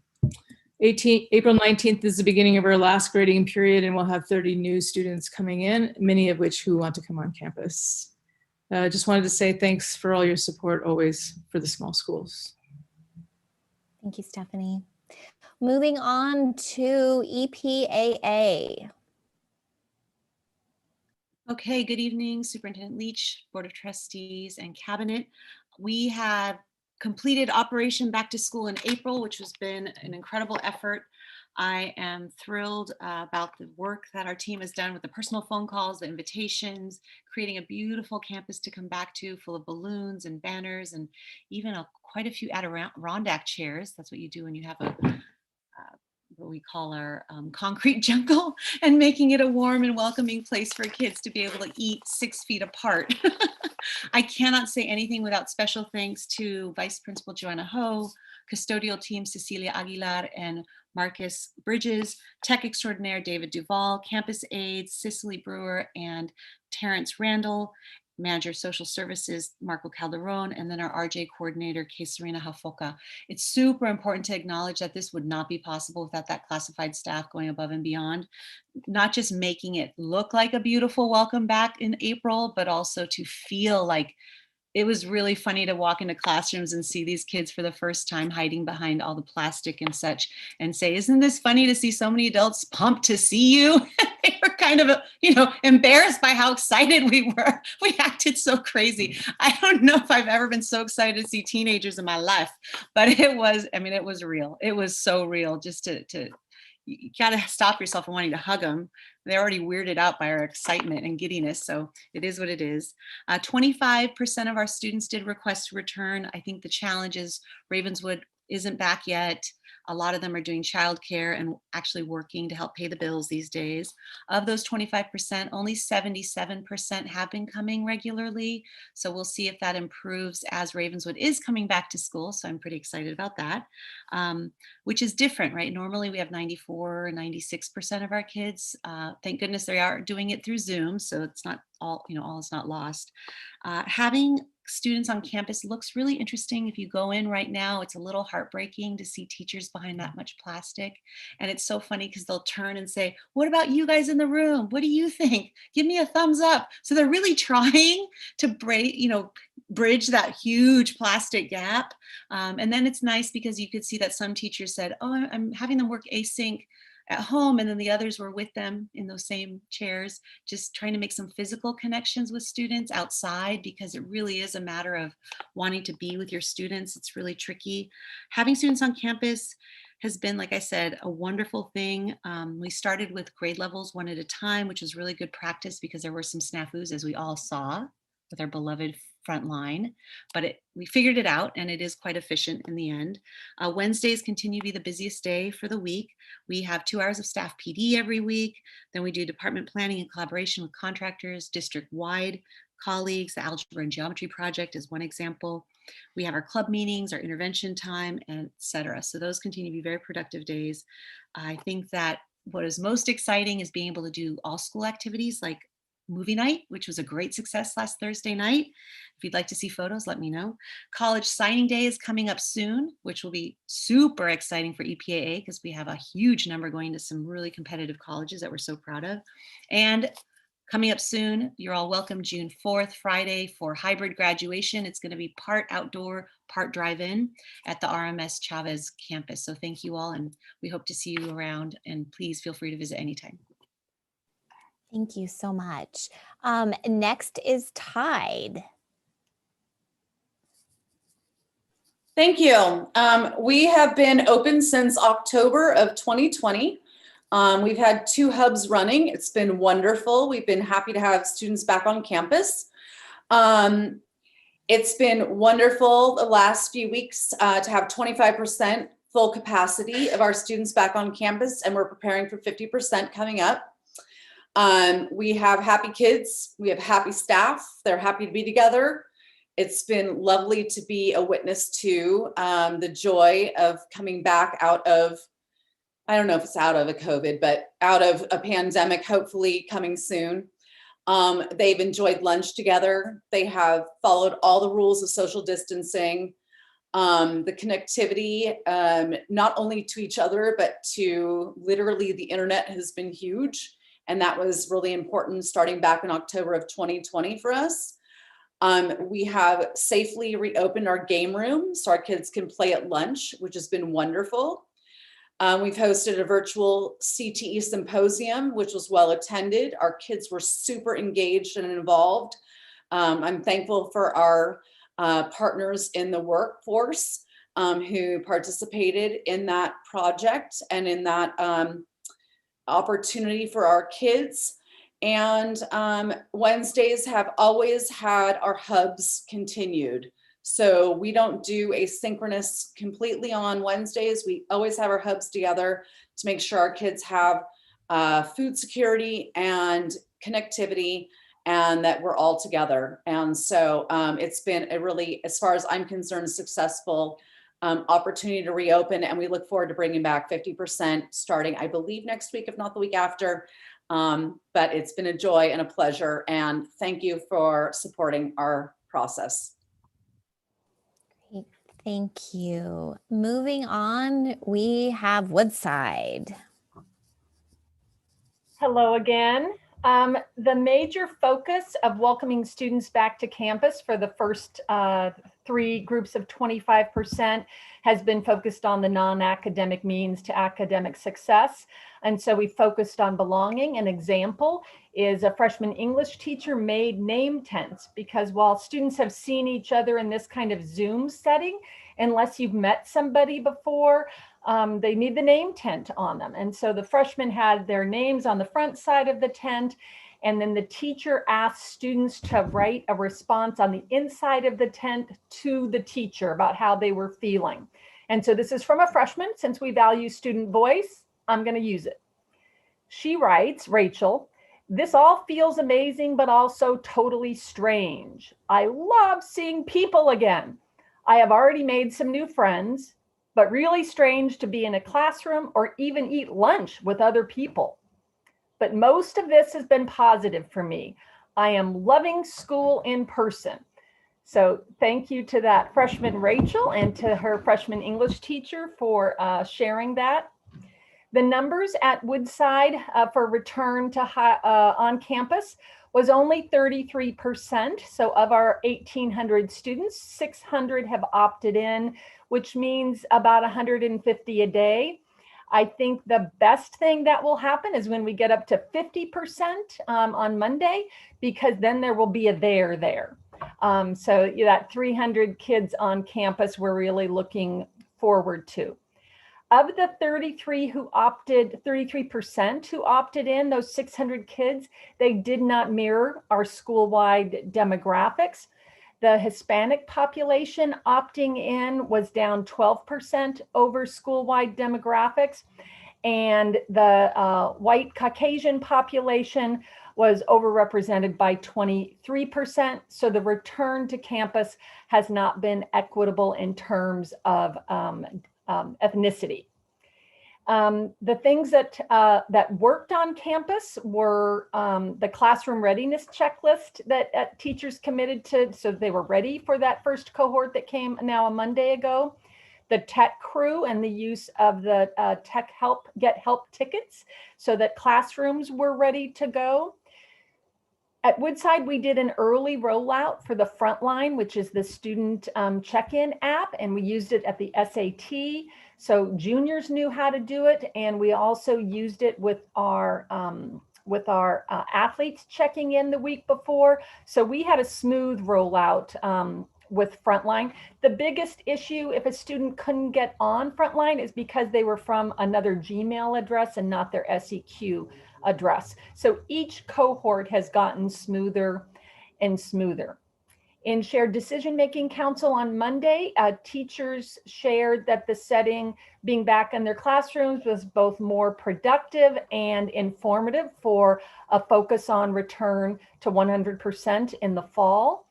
And I need to shout out, because it sometimes seems like we're not all pulling on the same side of the rope in this pandemic time. So I wanted to shout out to the tech crew, the custodians who have moved desks in a variety of configurations, to the AVPs who work with students and PPE and the custodial staff, and then the IVP who worked with the cohort to make sure that kids were randomly assigned and that within cohort there were mixes of kids. We are all excited to return to 50% on Monday. Like I said before, there will be more there. And we're looking forward to the focus for a return to 100% in the fall. Thank you, Principal Burbank. Next is Carlmont. Hello, good evening, everybody. Thank you. One thing that was evident on April 5th was the energy level. April 5th at 8 o'clock, students started to come on campus. 8:30, it was starting to hum. Lunchtime, it was really humming for the few students that did show. So the energy level to me was great. It was something that the staff picked up on. It was great to talk to students as they were coming on the campus. It was great to have the music playing in the quad at lunch. So, you don't realize the things you miss until you've been away from them for so long. So the staff really enjoyed interacting with kids on a regular basis again. Our numbers, we had about 700 students opt in, and of those 700, it breaks down to about 180 a day over these 2 weeks, because we have the 4 groups. And of that, we probably had the highest attendance rate of 70% of those that opted in. So, those that said they were going to be there, they just didn't show for this first couple rounds. Our number 70%, maybe 60% a little bit later, and they started to pick up again this week. I have to say that our classified staff, our staff in the office, our administrative support staff, and our treasurer and our help aide, And our ADPs did a phenomenal job with the check-in. We have one check-in station coming through the Scotts Gym. And I said, we're going to have more. You're going to need 2 check-in stations. No, they said, we got it. We got it under control. So they figured it out. And everybody came through the one check-in station efficiently and quickly. And they were all to class on time. So they would line up, they get checked off, they get their sticker after showing the front line. If they didn't have front line completed, they completed it really quickly. The second day for each cohort went much smoother than the first day. So Tuesday, students were ready. They had their front line on their phone. They were going through the lines. And so that second day was much smoother. So we anticipate the April 19th when we're at 50%. Like Principal Burbank said, we're looking forward to having the groups on campus and increasing the numbers. We think it'll go even smoother. Once they came by the check-in station, they were greeted by their leadership students who had bubbles and music, and they were talking to kids. And that's another transition, right? Our students were so used to being in their own rooms and in their own houses that we kind of had to coach our leadership students again to say, hey, you got to reach out. You got to go. You got to go find out who those freshmen are. They're not going to be labeled, right? They're not going to have freshmen on their head. You got to figure out who the new students are. They got the swing of it, and they started interacting with the kids. Again, Monty was present, so we had Monty on site showing students around. And kids were walking, the leadership students were walking the new students around, making sure they knew where to go and how to get there. And a lot of smiles on faces. With only 700 students on a campus that normally has about 23, it is a little bit depressing at times walking around and not seeing so many students. So lunchtime, it was great to see the students, but we have such a large campus. When I walked around in different areas, there were some students sitting alone. So you just sit with them. You talk to them, you make them feel welcome, and you encourage our leadership students to do the same thing. So I appreciated having students back. The couple comments from staff, it was not what they expected, right? They thought it went smooth. They were, anytime we have change a little bit, I guess it's just a little bit different. So their anxiety level was lessened after the first couple of days when staff had students in their classes, and it was nice to see. We have, our welcome back assembly for freshmen. We're going to have our freshmen on campus outside. On the 21st, we'll have a guest speaker, Keith Hawkins, who we've had before. So we're excited to have that guest speaker talk to our freshmen and get them connected again. We're hoping that they take advantage of that on a Wednesday. So that's something that students will have an opportunity to do. We have a senior surprise, which is the seniors drive through campus once a month and they pick up a little goodie bag from PTSA or ASB. They pick up their cap and gown, they pick up their senior lawn signs, they pick up anything that they need to pick up, and we distribute out to them. So that's been nice to see seniors rolling through the campus once a month. Our cohorts are still going on Wednesdays, so that's something that continues to go. The stickers for Frontline worked well. The free lunches, I think at first were something that nobody knew about, but I think that started to pick up. There were some extras, but I think that works well where students are not having to worry about lunch. And so that free lunch works out really nicely. But overall, positive vibe. We're looking forward to the 19th when more students are coming, and we are focused on the fall and getting ready for the 100% learning. Great. Thank you. MA. Okay, good evening. I can echo a lot so far of what my colleagues have said. I'd like to speak about reflection and relief. It's been a remarkable to reflect on the progression and trajectory of this year, all the pivots, changes, and evolutions we've adapted to. So thinking back to last spring when we were shut down, to summer when we started athletic conditioning, to August when our doors were open for essential services, to October when we opened to access cohorts and co-curriculars, to reverting back to shelter in place during winter, the winter COVID surge, yet this time having evolved to keep our doors open, all the while we were planning for the eventual return. So fast forward to last week, it was nothing short of amazing to see all the logistical planning, evening webinar information sessions, outreach about opting in, planning for in-person personnel result in a magical return. And now we're poised, and that's why I say reflection and relief to focus on the fall. At MA, of the 1,087 students who opted in to return in orange, We have had close to 90% of each group showing up each day, if our data is correct, because we're pulling it from different sources to get the most accurate number. And we're looking forward to doubling that number next week. This would not be possible without the amazing Menlo Atherton community who stepped up in such a big way. So I am going to take a minute to thank our amazing staff who greeted and welcomed students with smiles, cheers, and signs. Our leadership class who decorated the campus with huge posters and notes of welcome. Our PTA who provided snacks for staff and donuts. Sorry, Nora. Donuts to students during lunchtime. To our parent volunteers who helped with check-in, lunchtime presents. To the alumni and parents who we hired to help us with in-person supervision. Our foundation who funded the need for more technology so each teacher could round out their tech, including the, for lack of a better term, the trucker style headphones to reduce echo, document cameras, and extra laptops. To our amazing teachers who are doing what they do naturally in person, combined with what they've pivoted to for distance learning in all kinds of ways that are creative for this hybrid experience.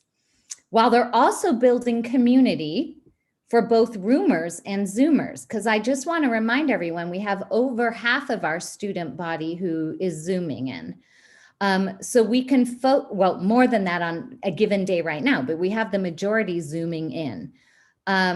So we can focus on the instructional model now even better for the fall. To our amazing co-athletic directors for running a full program all year and now all teams in one season and changing, as you heard from Ms. Burbank earlier, honoring her athletic director, changing, pivoting to every new guidance that comes out. Our campus is covered with our athletes every day after school. To the best classified staff for keeping things going all year and stepping up in big ways to make this transition back as smooth as possible. Our custodial staff who've moved mountains, actually lots of desks and are on top of sanitization and cleaning, and our site tech specialists who've mitigated any tech issue. And this goes without saying across our district, I think all of us are fortunate to have amazing administration teams. Really, this team at MA is an A+ team. Emily Rigotti, Stephen Emmy, Nick Muse, Carl Luskote, who thought of and implemented every logistic possible from the COVID playbooks. And then, as you know, we got hit with a lockdown on Tuesday, our second day back, because we got a threat that someone was going to come and shoot at the school, a phone call. It was traumatic for our school community, and we're still reeling and recovering and wanting to take care of people because we also had the COVID situation. So those two things converging was a real good learning experience for us.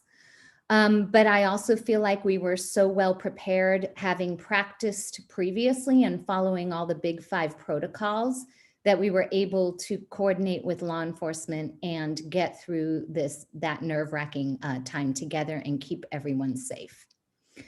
So our students, thank you. You are our why for your resiliency, whether you decided to return now or are finishing this year in distance learning. You've made the best decision for you, and we appreciate your adaptation, whether a roomer or a Zoomer. And to those of you who have been on campus, you've been awesome in following all the COVID rules. And I will tell you, better than I've even seen some adults do. So, in summary, our work and commitment continues to close out the year with mounds of in-person AP testing, our 3rd round of SAT testing at the end of this month, continued spring season running every athletic team, senior activities including our car parade, picnic, in-person graduation, and we look forward to focusing on the fall return, again, with a lot of reflection and relief. Thank you. Thank you, Simone. And to close it out, Sequoia.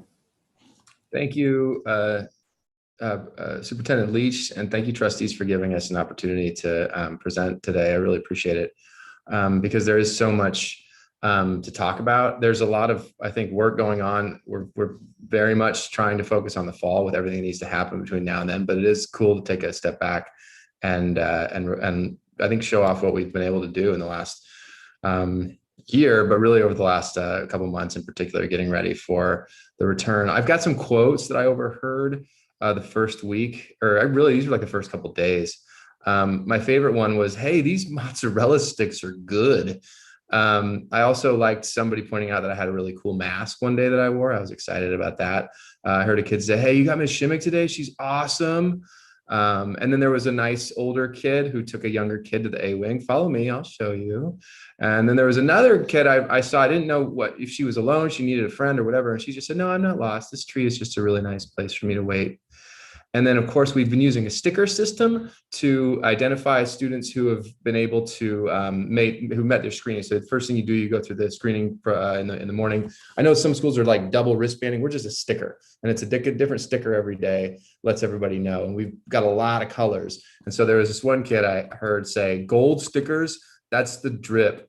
And that one stopped me. That was super fun to hear that the stickers are actually like, we're getting style points for the sticker. So props to AVP Sophia Oliver for her sticker work, along with all the other stuff she's been able to do. Stats wise, we have had about 200 students in our daily cohorts for the first 2 weeks.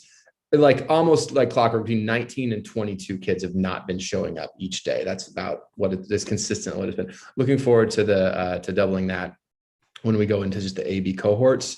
I think it's really been great to see sports.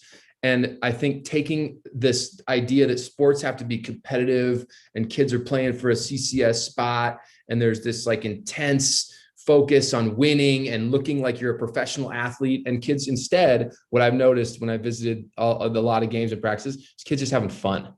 Like they're in Little League, and they're just laughing and having a good time. And there's not 1,000 people in the crowd yelling at them or whatever. It's just a real relief to see how much more sports has become like joyful for kids. So really, really like inspired to see that. I want to give a shout out to our tech team, because everybody else is, but I think our tech team has just been like, we've been mind blown how thoroughly they've gone through each classroom, checked each device. They've been responsive to kids as kids' devices have conked out in the middle of the day. We have a tech center that's set up. They've done an awesome job. We could not have made this work without them. Our teachers and frontline staff have come to work every day with such professionalism, with such grace. Again, I think characteristics Sequoia, just respect for everybody that walks through that building. It's been amazing to see. I will also say that in the conversations, I feel very fortunate and grateful that I have staff who trust me enough to tell me how they're really feeling. And I've heard that there's some conflict inside, and it's not about what you might think it's about. It's about wanting to do right by every single student. And so you've got this population of kids, some of whom have opted in, some of whom haven't opted in. You want to do right by both of those groups of kids, right? And also thinking about the right now and trying to do a good job, and having this uncertainty. Is this, are we going to do this for a while, or is this going to get upended? Is something else going to change? That's, I think, conflictive for folks. And also, I think, really wanting to start thinking and having some answers about the fall. So again, there's this, I think, strong desire to start focusing on the fall. Real focus on the fall would be helpful, I think, to relieve some of what I've heard is some just genuine goodness and trying to do right by everybody, wanting to do a good job coming to work every day. On the other hand, the kids, I can't say enough. I think there's a little bit of an advantage in terms of why are these kids so awesome about wearing their masks, maintaining social distance, being cool about the lines on the floor and all that stuff. We are right now very fortunate that most of our kids are here either because they really love coming to school, or because they always or almost always do what their parents tell them to do, which is like a pretty good cross section of people to deal with on the daily. What I do think is happening a little bit, and certainly we're aware of it, we're talking about it as a staff, and it's getting one of those things. How do you walk this balance and make everybody's experience valuable and value every single human being in that building? Is I think there's a perception anyway. I don't know how you measure it or how true it is, that there's some kids who are there because they want to see their friends, they want to hang out, they love being on campus. And there's other kids who sort of feel like, I'm not doing very well, so I have to go. And so you want to try and figure out for who is this a reward, and for who is this kind of a punishment, and how do you mitigate what the unintended consequences of that might be with the school dynamic.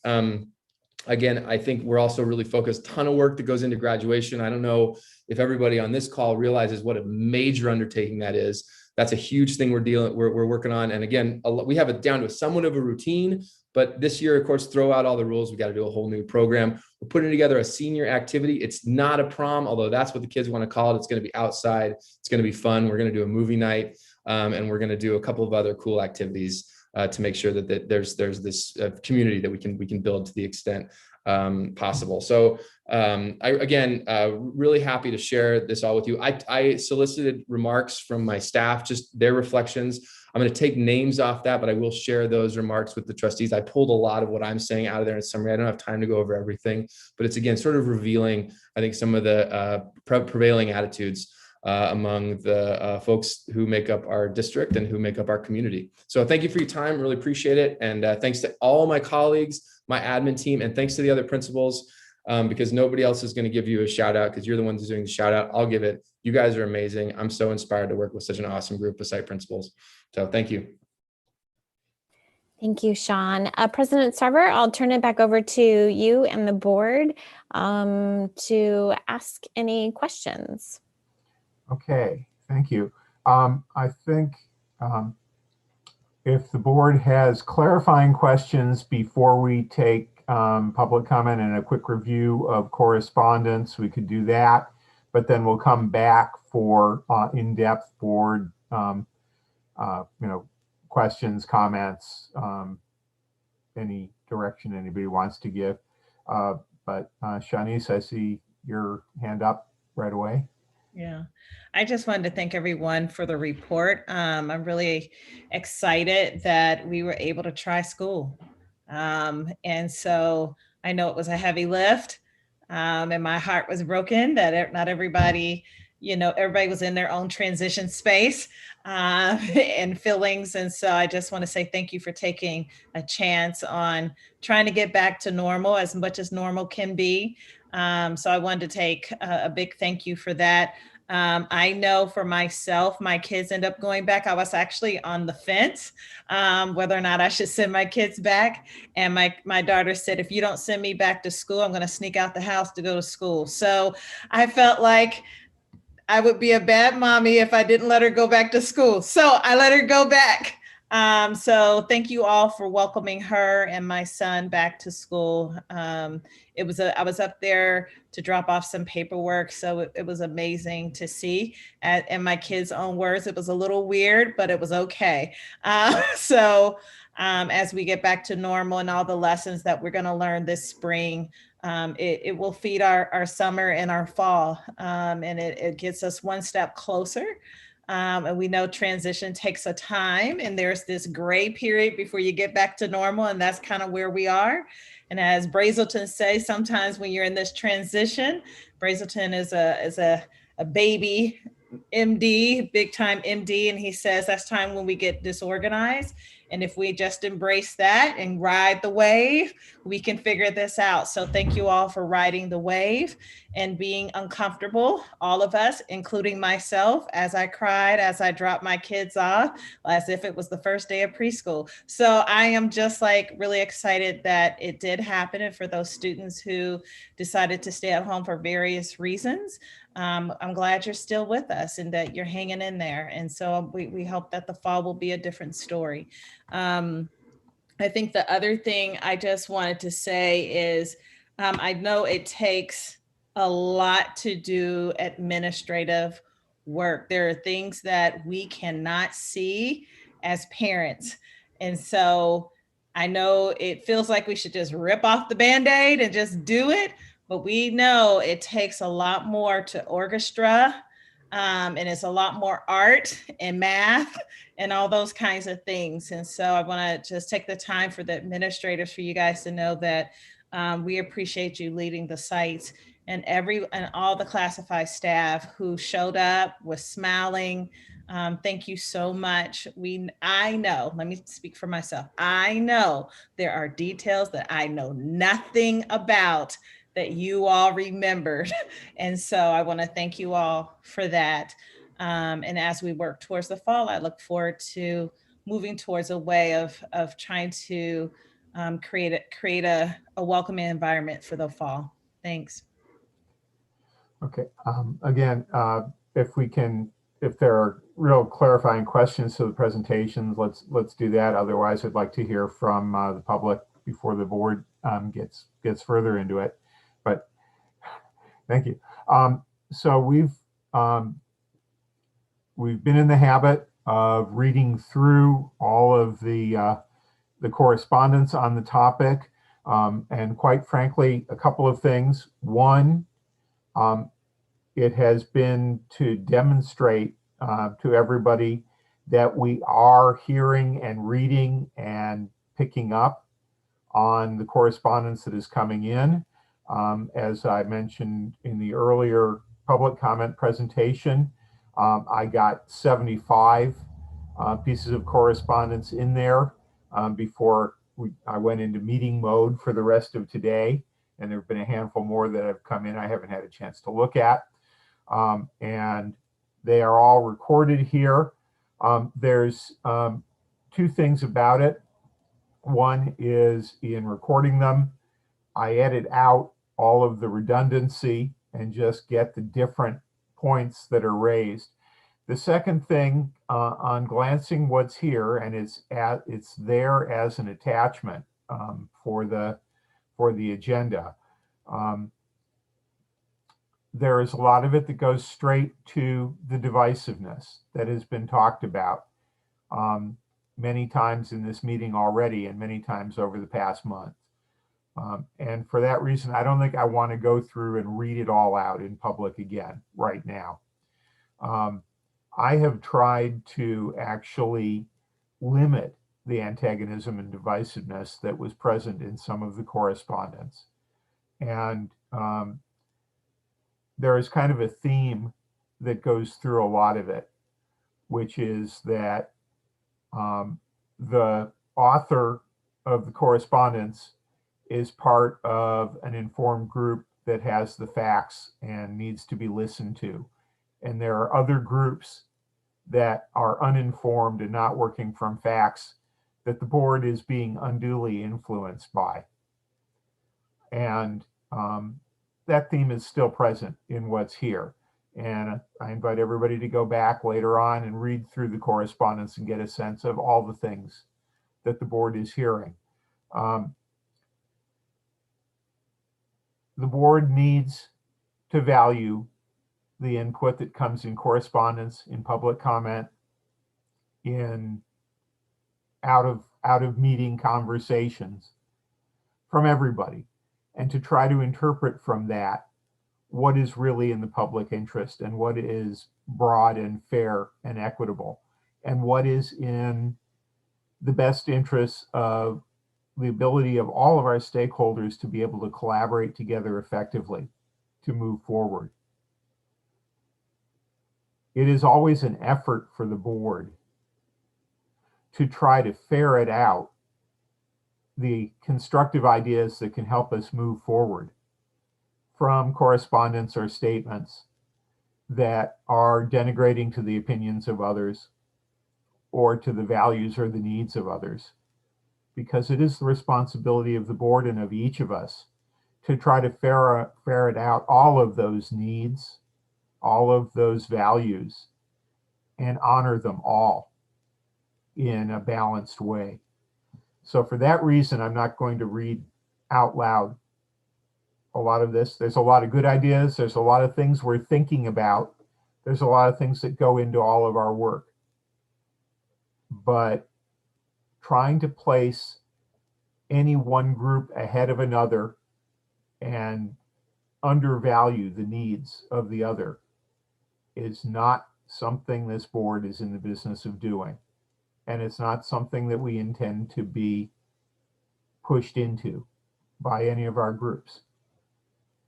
So everybody is being heard. We are garnering all the ideas that we can. We are trying to really accommodate everyone. And we've heard that from all of our principals in their reports. How complex and hard the work has been, how much our incredible staff is working to touch all the bases and the needs of all. Consider the voices of the quiet, the special needs, as well as the broad, easy to detect needs, and to do more than any of us have ever imagined doing, all at the same time. So with that framing of the correspondence, I welcome anybody to go back and read it. It will also be posted in the minutes for posterity. But we do have currently 3 attendee hands up to speak. I see more going up. And again, as usual, when we get the hands up, we will have, the board will weigh in about whether we are able to give our speakers 3 minutes or we need to limit it more. So I'm seeing 7 hands up. We can work with that. 8. If you would like to speak, please do put your hand up, and then we'll draw a line, have that number of speakers. Oops, sorry. Okay, Shanice, I know you're making the list. Yes, I'm making the list. Okay. Okay. All right, it looks there like there is 10. We went with 2 minutes last time and accommodated our 10. Does that work for the board? Yes, so Catherine Burton is the last. Ellen, one comment from me. My only worry is sometimes people aren't ready to speak right at the beginning, and I wouldn't mind just checking back in, right? Because I mean, our pattern is we're only talking to the people who are first, right? So. Okay, once again, I have asked several times, everybody who wants to speak, please raise your hand so that we can manage it. Okay, and this is the last call. I have Catherine Burton as the last one. If there's any more. Looks like we've added one more. Elizabeth, okay.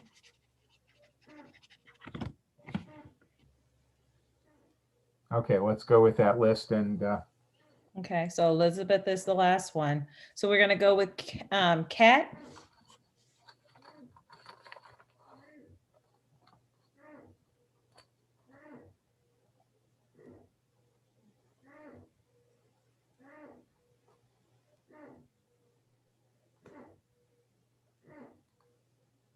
Kat. Here's a quick suggestion. What if you could say, Shawnee's, if you could also say who's on deck so that they could be, get the muting ready so that we could transition. Oh, okay. So who's on deck? Like who's next? Okay. Yeah. So that way they can be ready, they could be unmuted and ready to go just so we maybe transition. Thank you. Thank you.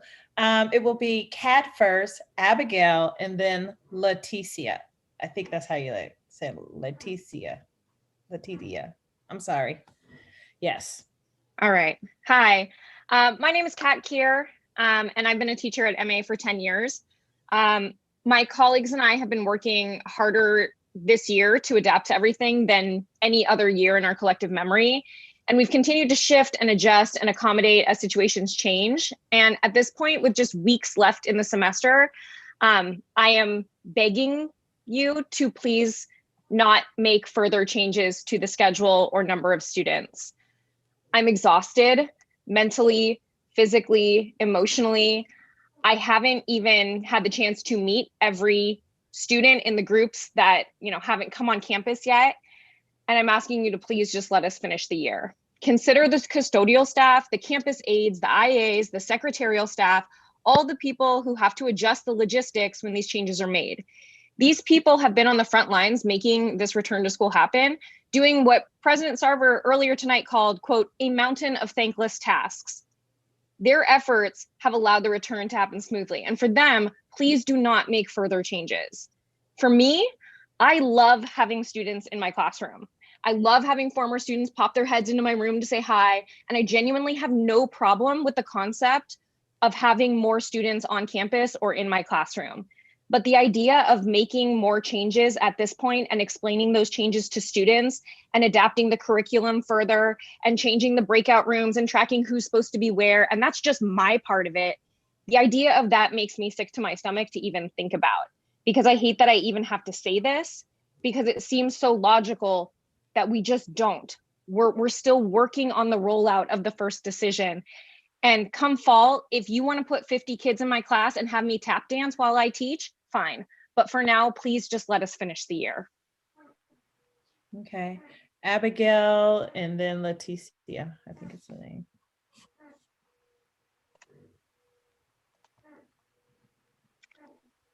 Hi, I've spoken at the last 3 board meetings, and I've shared my frustration, not with going back, but with the many flaws I have seen in the implementation for going back. I'd like to clarify tonight, my frustration is not at the what or the why of going back to school, but at the how. I also want to be clear that my frustration is with the district's plan, not my school. My school's doing all it can, working weekends, late into the night, and definitely during spring break to make everything happen in the timeline the district put forward. I've heard from administrators, not just at my site, talk of migraines, late nights, and not enough sleep. I've heard from custodial staff and instructional aides that they're looking for other jobs. We actually all want the same thing. We want to be back in person with our students, serving them as fully as possible. I'm frustrated that there does not seem to have been enough focus on what that looks like. For example, last week on the second day of instruction, in-person instruction, we had a lockdown at MA. And lockdown procedures go against COVID procedures. And we all found out we weren't as prepared as we would have liked to have been. What's our plan for fire season when we normally close windows and doors? I blame the rush the district created by both not preparing enough first semester and then pushing for a return without enough thoughtfulness and input. Please do not make the same mistakes. Please allow no new changes. Instead of breaking the MOU, wasting time and energy, and risking losing staff to change plans for literally weeks from now, I want our district to focus on better instruction for the summer and the fall. Please listen to your stakeholders. Let's get input and feedback for new proposals to be implemented in summer school as our next phase in the process of planning for fall based on our learnings from spring. Whoever you are making these plans, please listen to your staff who have to do the actual work. You're emphasizing the mental health of our students. Thank you, Abigail. Thank you. Ms. Leticia, then Melissa. Leticia was an error. She texted me to apologize. Oh, she's not being, okay, thank you. So then it's Melissa and Eva. Hi, it's Melissa. Can you hear me? Yes, we can. Okay. Hi, my name is Melissa Holmgren, and I'm a parent of a junior at MA and a member of the Reopen SUHSD parent group. We are a group of parents advocating on behalf of our students. First of all, I'd like to thank everyone on this call who has been working tirelessly in their respective areas to get our kids back to school this month. All of the administrators, the board members, and the teachers. It's really not lost on any of us how very difficult this has been, so thank you. That all said, in my view, it's imperative we bring our kids back to normal school setting as soon as possible, and it is in fact very possible, as evidenced by examples all over the country. Given the update and guidelines from the CDC, vaccine eligibility, including students age 16 plus starting tomorrow, and possibly the 12 through 15 age group this summer, and the fact that the state is expected to fully reopen in June per the governor, there is no reason we cannot get our kids back to in-person learning this fall. What I've heard from some parties on this call is a blanket, no, we can't. But what I would love to hear is yes, we can, and a collective effort to put positive energy in the right direction. The simple fact is school is an essential service and our kids are being denied that service. The kids are suffering academically, socially, and mentally. Personally, I've already seen a significant change in my kids' emotional well-being and learning in the short time they've been back in the classroom on a hybrid basis. I don't think I need to remind anyone on this call about the impending epidemic resulting from mental health issues that we will have on our hands with this generation of kids, especially our teenagers. And it's only going to get worse unless you act, and you act now. Lastly, I find it interesting that the one student voice on this board, the most important voice, the voice of the student, voiced his heartfelt recommendation to bring the kids back to school 100% in person in the fall. Listen to Suffolk. Bring our kids back to school and back from the nightmare they've been living for over a year. Thank you. Thank you. Eva, then reopen parent. Hello, just testing. Can you hear me? Yes, we can. Thank you. All right. Thank you very much. I want to preface this with the fact that I love my job. I love my students. I love my administrators. Shout out to Amika. Shout out to Joanna. I teach at EPAA and I love my job every single day. I mean, leading up to the pandemic, because the pandemic has just sucked. Let's face it. Despite my love for my students, my certificated and classified colleagues and my administrators, I'm going to point out tonight how the district is perpetuating white supremacy. I'm noticing no one's lamenting the wasted money we've spent on thousands of plexiglass barriers, even though the CDC has changed the guideline on plexiglass and has said that they're completely useless. I also noticed that Atherton has been 97.5% vaccinated. EPA has only been 37% vaccinated. And we get a clinic day a week. That's not nearly enough to be able to get herd immunity in EPAA. I'm sorry, in EPA itself. Students are now working to support their families. They're taking care of their siblings. We only have, as Amika said, 25% of our students opting in. You might want to say that it's their choice, but I think that is also white supremacy at work. They really don't have a choice. It sounds like students who have opted in have also decided to stay home. So now it sounds like they can come and go as they please as well. Have you decided to look at the opt-in data by zip code, by the way? I feel like it would be very revealing. Also, with all the talk about mental health, once again, where's the call for more counselors? Where's the call for mental health support? Please just focus on the fall now. We need to think about the situation about ventilation for wildfire season. Fall is going to be extremely hot. So stop making changes just for 2 more weeks of school. Thanks. Reopen parent and then Tina Lynn. Yes, hello. So the first thing I have to say is a repeat of earlier and echoing somebody else's comment. Can we? Reopen. I think he got dropped, didn't he? How about we go to Tina Lynn and then reopen? When they come back, they can go. Tina? Hi. First Hi. of all, thank you so much for allowing time for us to speak. I want to start off by saying I'm a parent of a freshman and a junior, and having them go back to school has been absolutely tremendous. So it's made a tremendous difference. And I want to start by saying that I'm incredibly grateful, and I want to thank everyone who's been involved in making this happen. I am well aware of how much work this has been, and it broke my heart a little bit to hear about the mountain of thankless tasks, because at least for me as a parent and a member of the PTA, I am incredibly grateful for what everyone has done to bring the kids back to campus. I do want to say though that it makes me a little sad to hear that we are so divided, because I hope that we could all be aligned in our goal of doing what's best for students. I think that is what's really important.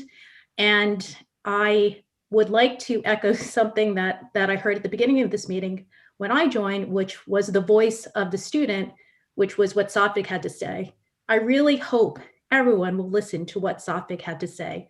What he said really speaks to what I think is important for our students, that it is in the best interest of our students to return to instructional minutes that they are, that will help them. I think it is good for all students to return to that level 5 days a week. I'm glad to hear that that is the goal for the fall.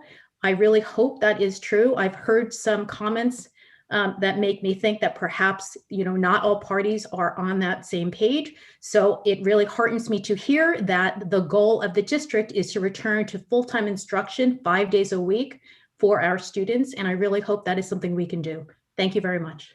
Thank you. We're going to go to reopen parent. That person is back, and then we'll go to Sarah. Okay, can you hear me now?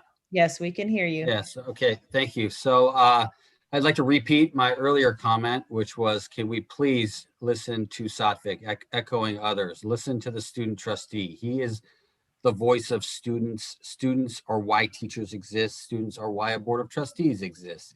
Every meeting, you all say how impressed you are with them.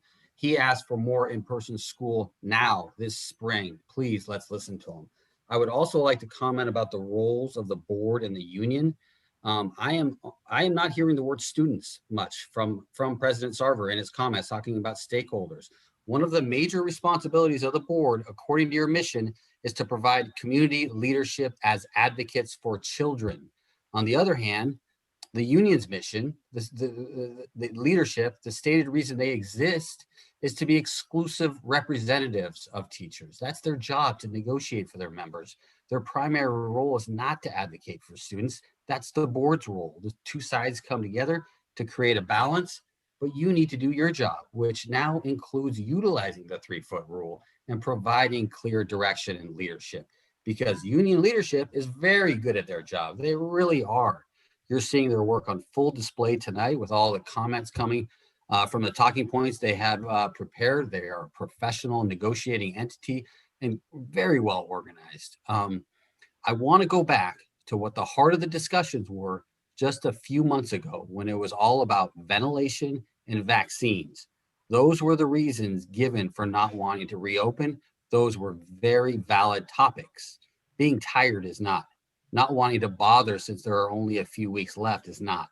At this point, with all the ventilation we have, all the precautions, all the vaccines, with educators being rightly prioritized, it's time to get back to the job at hand and to do it now so the kids can have a return to normalcy before summer break. Thank you so much. Before you leave reopen term, what is your name? Satiz Kadavar. Okay, thank you. We're going to go with Amy and Catherine. Amy first and Catherine. Hi, I'm Amy Hines. I'm the mother of a freshman in the district, and I have 2 younger children in Menlo Park City School District. First of all, I just want to side note say I was really excited to meet Dr. Williams tonight. What great energy she has, and I really look forward to getting to know her and learning through her leadership. My son was so happy to be back on campus, and I truly appreciate all the MA staff and all the district staff did to welcome these kids back. I want to thank his specific teachers. My heart goes out to them. I know it was a lot to take on, and he was so thrilled to be there. On Thursday, he came in and said, now I have to go sit in a room by myself and stare at a screen. This sucks. So he wasn't thrilled about going back, but he did, and it was better than he thought, just like all these administrators are saying it was better than the teachers thought it would be. So I really hope that this hard work that you've all put in, that tonight you're feeling it has been worth it. You are making a difference. Tonight, I won't reiterate my concerns to the board. I would like instead to challenge the board. I'm going to ask you to shift your approach following public comment tonight. I've attended these meetings for months and months and spoken for months and months. Every time following public comment, you discuss your feelings and how hard it is. It is hard. Everything is hard right now. It's hard to be a parent. It's hard to be a teacher. It's hard to be a leader. Leadership is challenging you. Leadership is challenging, and I am challenging you to challenge yourselves to discuss things like the 3-foot guidance that's come down from the CDC, state, and county. Acknowledge that other high school districts down the street from us are allowing 4 full days on campus for their students, and our district doesn't want to talk about it. Acknowledge Thank you. these things, discuss, debate, and counsel our. I'm sorry. Thank you. I want to ask someone, did I call Sarah because I have Sarah on my list, but I have her marked off, but her hand is up. Anybody remember if I called Sarah? I haven't called her yet. I didn't call her? No. So sorry, Sarah. You're next, and then Catherine. I apologize, Catherine Burton. You'll be after Sarah. Oh, am I on now? Yes, you are, Sarah. Oh, thank you, Ms. Stevenson. I appreciate it. And you're doing a great job. So I wouldn't, I understand you're juggling a lot. I also want to say welcome to our new superintendent. It's so great to know that someone is coming in who's as experienced and in touch with what we're dealing with as you are. And we welcome you. Our parent community welcomes you. And we're really happy that you're here. I also have such great appreciation for the school reopening that has happened. I'm the parent of a junior and a freshman at MA. My freshman had never stepped on campus and did for the first time last Thursday. And when he came home, the thrill on his face for a kid who wears his hoodie around the house every day. And he said, "Oh my gosh, Mom, that was so much better than distance learning. It was so much better." And he said the same thing the next day. And that happened because all of you made it happen. And we worked together to make that happen. I truly believe that. And I appreciate that we could get there. I just want to remind people what I heard from another parent. You know, if we think about school, this is an institution that was created for students. We need to continue or move actually towards putting students first. We have gotten to a stage in this pandemic where we have what we have been hoping to have all along, a vaccine. And that vaccine is going to be available for all of our students, 12 and up, this summer. And I really believe that. I'm an optimist, but I believe that it'll be available for all of us, all of our students. And I want us to return to school in the fall 5 days as normal. No plexiglass. And I appreciate the teacher who said that's really hard. And I don't think we'll need that. As far as this spring. Thank you, Sarah. I'm sorry to interrupt. Thank you so much. Catherine, and then Elizabeth is our last person. Thanks so much. Hi. So in the interest of time, I'm just going to kind of summarize, and then I will send you guys a fully worded, long, lengthy email, and you guys can read it along with the many others you've gotten. Though we've had many people share a wide spectrum of thoughts on our return in person, percentage-wise, we've had very little input from the 10,000 students who carry the weight of the decisions this board makes. I'm speaking for families who are both immeasurably appreciative of our hardworking educators and want their students to return in person, despite aggressive messaging that these two are at odds. We are a week and a half into what has taken a lot of hard work to implement. Next week, there will be a total of 1,100 students on MA's campus, and I am overjoyed that there is finally some movement. So as a parent, I absolutely understand the rush to do more. The mental health benefit to a return is real, though not all students who have returned to campus have the same comfort as our mature and confident student trustee. The students so far have had 2 in-person days to readjust from a year of distance learning, now sharing space with literally hundreds of others after a year apart. The next time my senior and sophomore attend, there will be twice as many students as their first time, and now potentially half the space they are used to between each other. It is not just the teachers and staff who are adjusting. I have not heard any systematic attempt to ask our students for feedback. I am hopeful that the SUHSD will not repeat the mistakes made last spring when the rush to get it done completely undermined the possibility of a viable plan. I hope that you will spend some time really planning out and allowing the full energy and forethought of our professionals and communities with the lead time we have to make something that's really, really good and not have that time commandeered by the possible chance of getting my daughters back on campus for 6 days. Thank you. Thank you. And then our last one is Elizabeth Santana. Hi, I'm the mother of a 9th grader and a 12th grader. My 9th grader was able to go on campus last week, and my 12th grader will go starting tomorrow. My 9th grader was just beaming after her first day, and later this week asked me, you know, why can't we go 4 days a week? I have friends at Pally and Gunn and other local high schools that are going 4 days a week, and unfortunately I didn't have an answer for her. I want to advocate strongly for students to have the option to attend 4 days a week this spring, as other local high schools in our area are already doing. I understand that teachers are tired and overwhelmed, and students are tired and overwhelmed, and the pandemic has been hard for everyone. I don't think anybody would argue with that. But students shouldn't pay the price. And now is the time to really begin to repair the damage that's been caused by this pandemic. And unfortunately, that can't be accomplished in 2 days per week this spring. We have a real opportunity here with the rest of the school year. And instead of just focusing on just finishing the school year and getting it over with, I think now is the time to really dive in and intensively provide for the needs and the lost learning of our students with 4 days per week for those who choose, and a plan for full-time instruction in the fall. Thank you so much. President Sarver, we just have 2 more people, but they were not on my list. So I assume we're closing this out unless you want to allow them to speak. The last 2 people are Tracy and Brian, if you want them to. So just to make sure no more hands go up. So it's up to you, President. Let's try to stick with the procedure that we've established and we've been working on. Okay. We'll move on to board conversation now. All right, thank you. Okay, and with that, now I do invite board members to weigh in with their questions and their comments.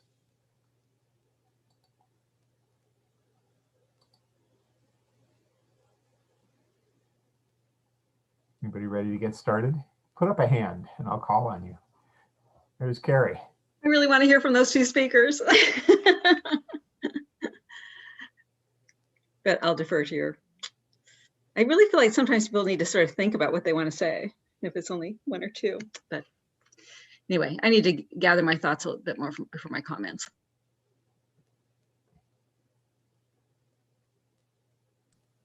Anybody else have some questions they wanted to follow up or some comments they wanted to make?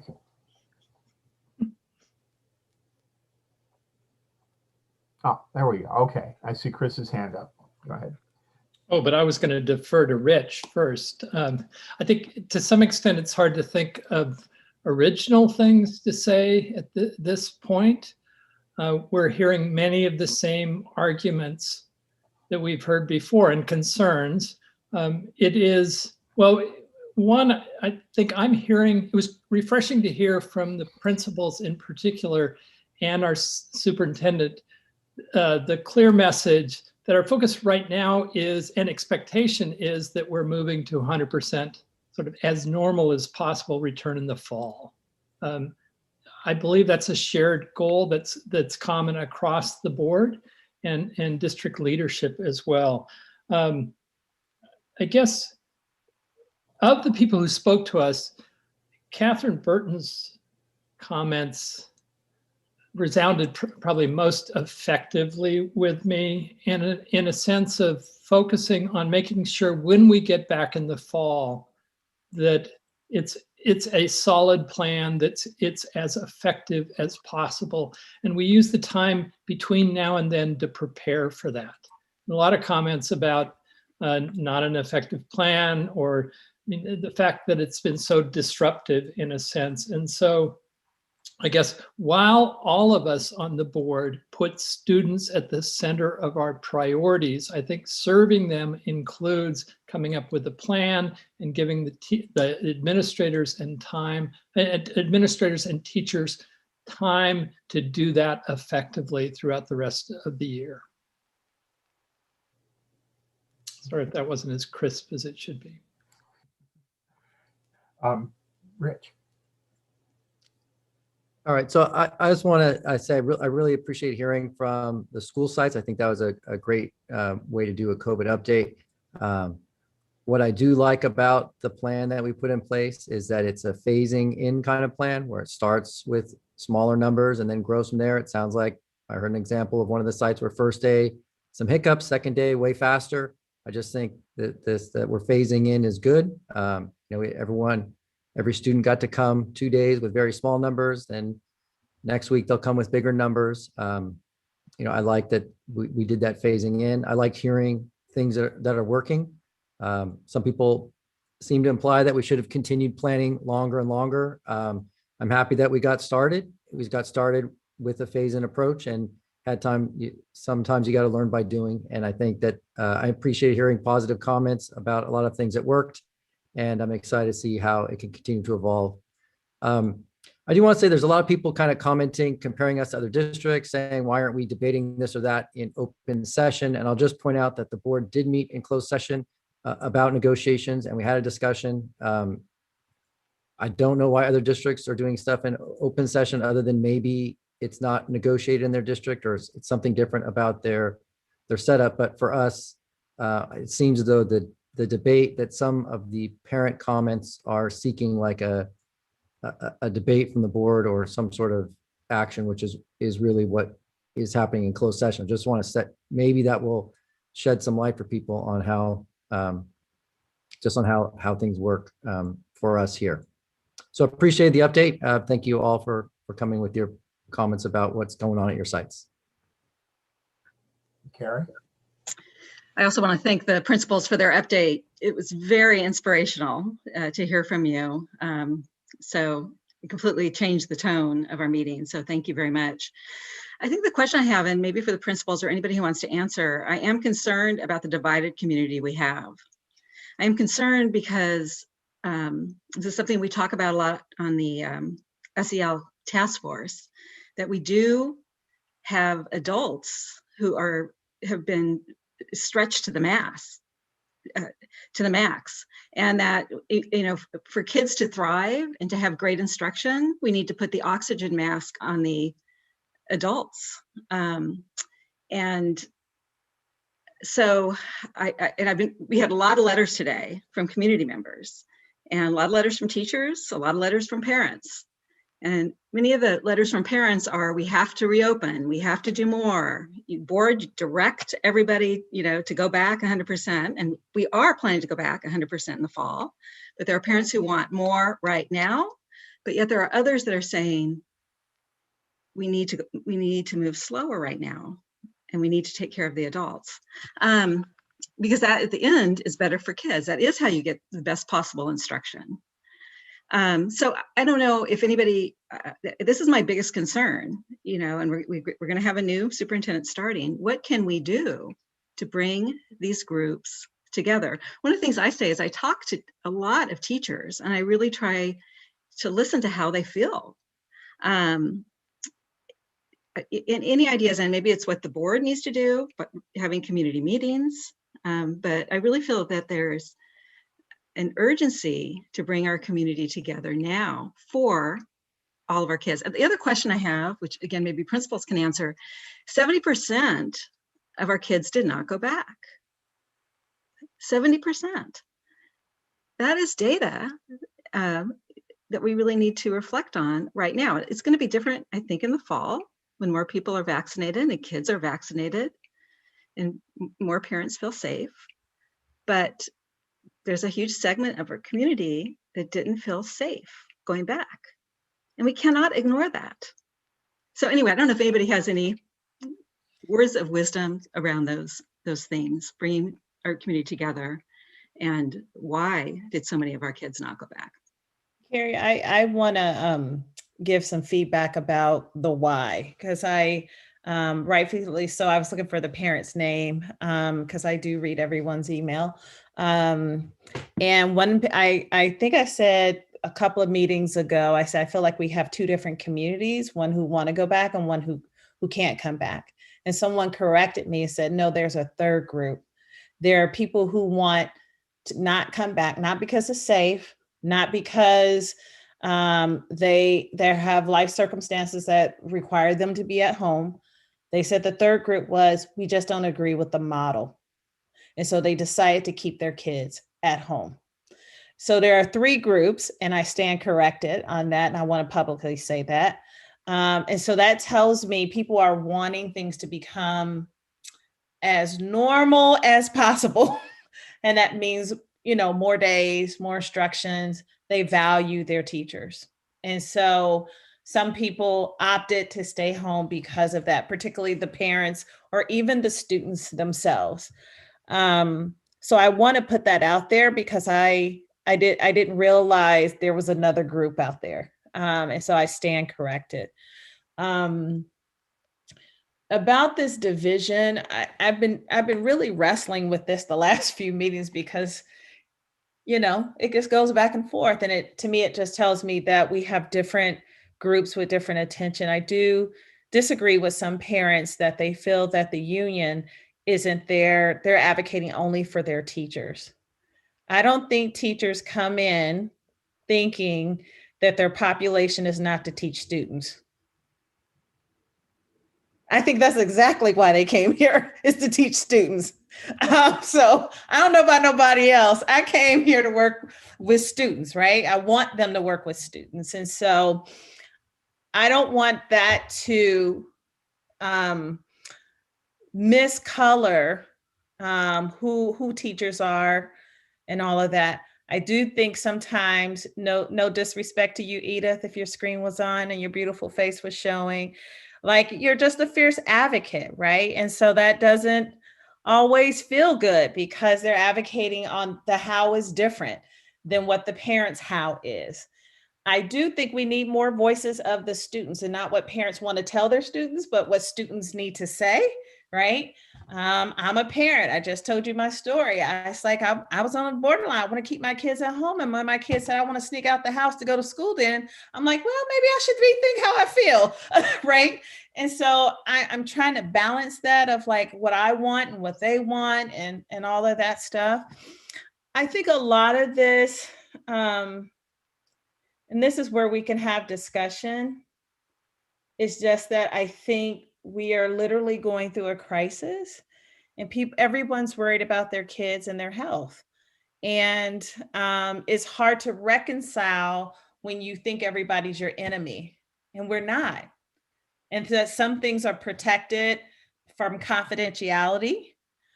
Sometimes I don't, until I got on this side of the table, I was like, I don't understand how you made this decision. Well, I wasn't part of the discussion because those were confidential, right? And so there's things that I didn't know as a parent from this end. And I really wrestle with that, right? I wrestle with, being transparent, knowing that information is confidential. So you don't get to hear all the dialogue that people were wrestling with, right? For me, being able to come from that last meeting, saying it's time to go back to school, but also feeling the gut wrenching of some of the teachers who were really struggling, not because they didn't want to, they didn't know how to do the how. And when you're in crisis, the first thing that goes is your executive functioning, your best thinking. And so yelling more doesn't get to our best thinking. So my approach is, all right, Amika, you want to sit down with me? Sure. I'm so far away from what the classroom is doing anyhow. I might be a great thinking partner, right? Or whomever reached out to me, or I reached out to them. So I do think some of this is a response, and I wonder how to get there. And I do think when we're compared to other districts, and comparison kills, I want to put that out there. So when I see other examples of leadership, I'll use that language, they're in a different place than we are. And I think there is a lot of mistrust between how we interact with each other, no matter how hard I work. I see Crystal writing these beautiful emails and people say, well, we don't know what you said. Well, it was in the email. I don't understand. Well, it's because we're so frustrated that we're not accessing our executive functioning to see what it is that you really said, right? And that's no disrespect. So please don't send me no email saying you read all the emails and you know exactly what they said. That's not what I'm saying. What I'm saying is essence is that we are under stress and sometimes we don't always get the details. At least I don't. I'm just going to speak for me. So I think part of this is how do we get back on the same page to say we are here for the kids. I'm here for the kids. I made a decision that was based off of kids, not based off my own kid. And so I'm not sitting around saying I'm not going to lead or I'm not thinking about our kids. I'm thinking about every single kid. I'm thinking about the kid who has special ed needs. I'm thinking about the kid who is an English second language learner. I'm thinking about the kid that nobody's talking about. I'm thinking about the kid who is struggling in their room and in regards to what neighborhood they're in, saying, I can't get my kid out the room, to the kids who are running the campus because they love to learn. So I don't want people to mistake that we're not thinking about the kids. And I am going to say that I don't think the union is sitting around saying we're not thinking about the kids, because too many teachers showed up and said they are thinking about the kids. It's just the how. It is the how. And if we can get there and say we're all in it, I'm going to use Crystal right, together we go, instead of together we fall apart, together you go over there and I go over here. That is not what we're trying to do. Together we go. And if you're willing to bend a little bit and really hear each other, maybe we can come up with something beautiful. But I think part of it is that there's a bunch of mistrust there. So that's all I got to say. We can debate about that, but that's my analysis. Okay.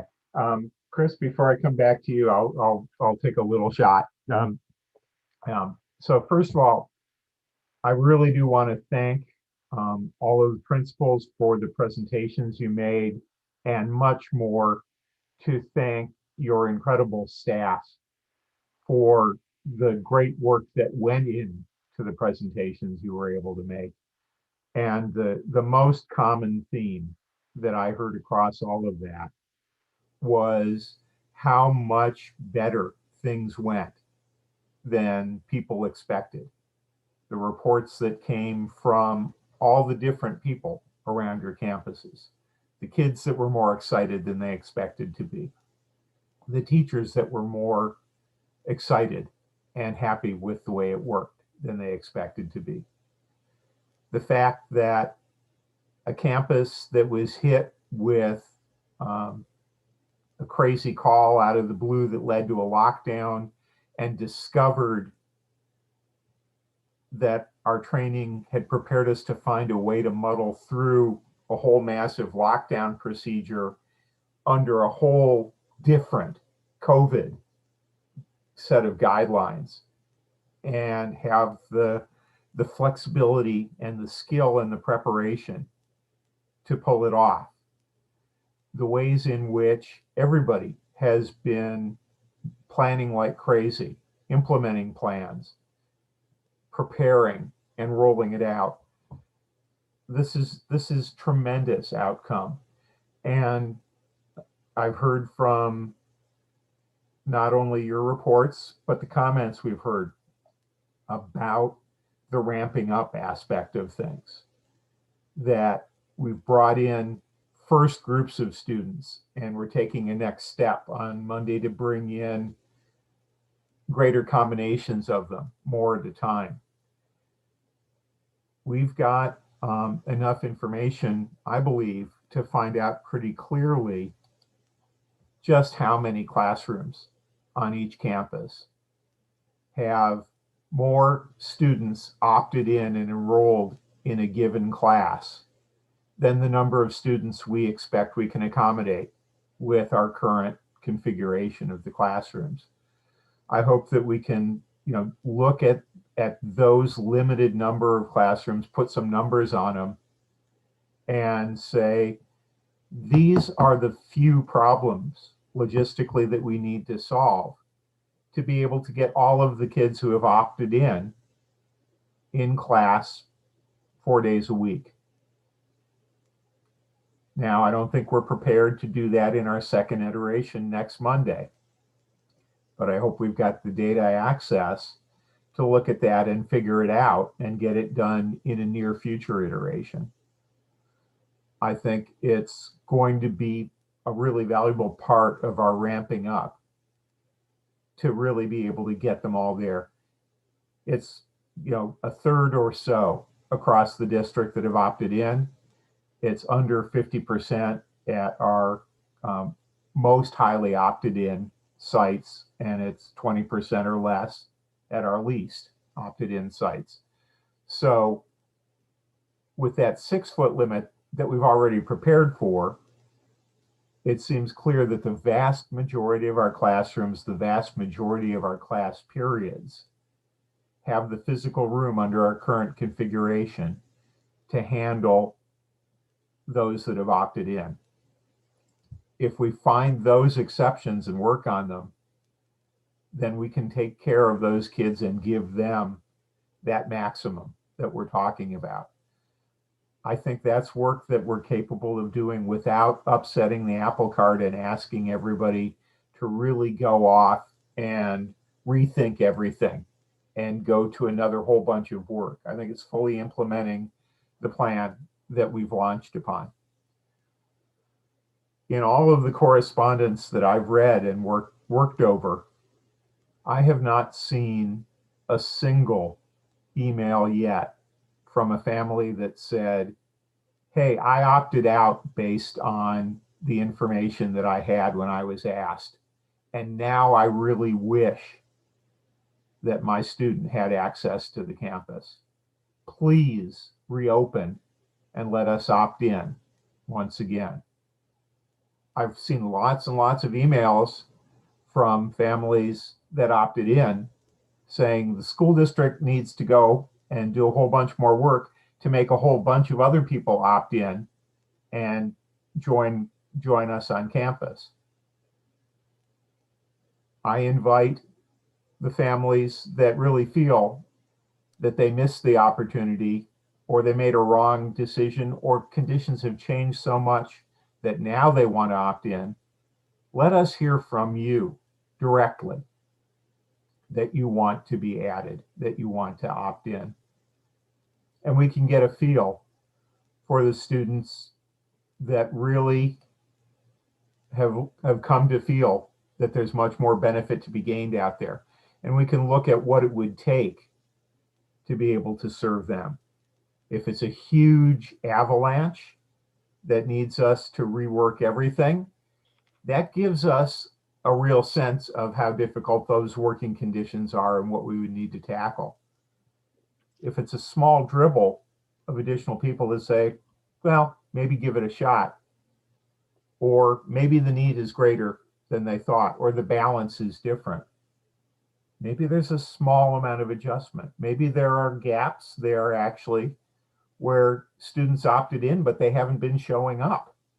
And we've got slots we already prepared for that haven't been filled. Maybe we can do a little work to serve a few more students that would really benefit from it. But I don't see the sense in trying to push through the kind of whole opt-in procedure that we went through under such urgency with so much extraordinary effort that got the greatest response in a limited time from our district community that this district has ever seen. I don't see that it makes sense to be disrupting all the work we're doing now to try to do that all over again in these closing weeks. I think that to be able to, more fully serve the ones that have opted in and really get them, get that student body close to the 4 days a week. I think that's a great goal. And I don't think there's a reason for us to be trying to go through an immediate urgent rush for the replanning to the 3-foot limit if that's not needed in order to effectively serve the students that have already opted in and the additional ones that say, please, please, let me in. I think we might very well be served to be looking at some closer spacing in those few classrooms where we can't quite fit everybody. If it's close, but we can't quite. I think looking at it as exception processing instead of turning the whole plan on its head will be a way for us to kind of cherry pick ways that we can we can improve that service to the students overall. But to me, I mean, the great message is it is time to celebrate having gotten students and staff back on our campuses. It is time to celebrate all of the appreciation we have heard from our community of the impact that has made. Our parent and student community and our staff community, the excitement of being there. And I would strongly advocate for continuing on our path of ramping up and implementing more within what we've planned to do, and allow us to focus that huge energy on how good we're going to be able to make our summer school be, and how strong we're going to be ready to be when we hit the ground in the fall. Okay, I see Sean's hand has gone up in response to some of the things I've been saying to the principals. So I'd like to hear back from you.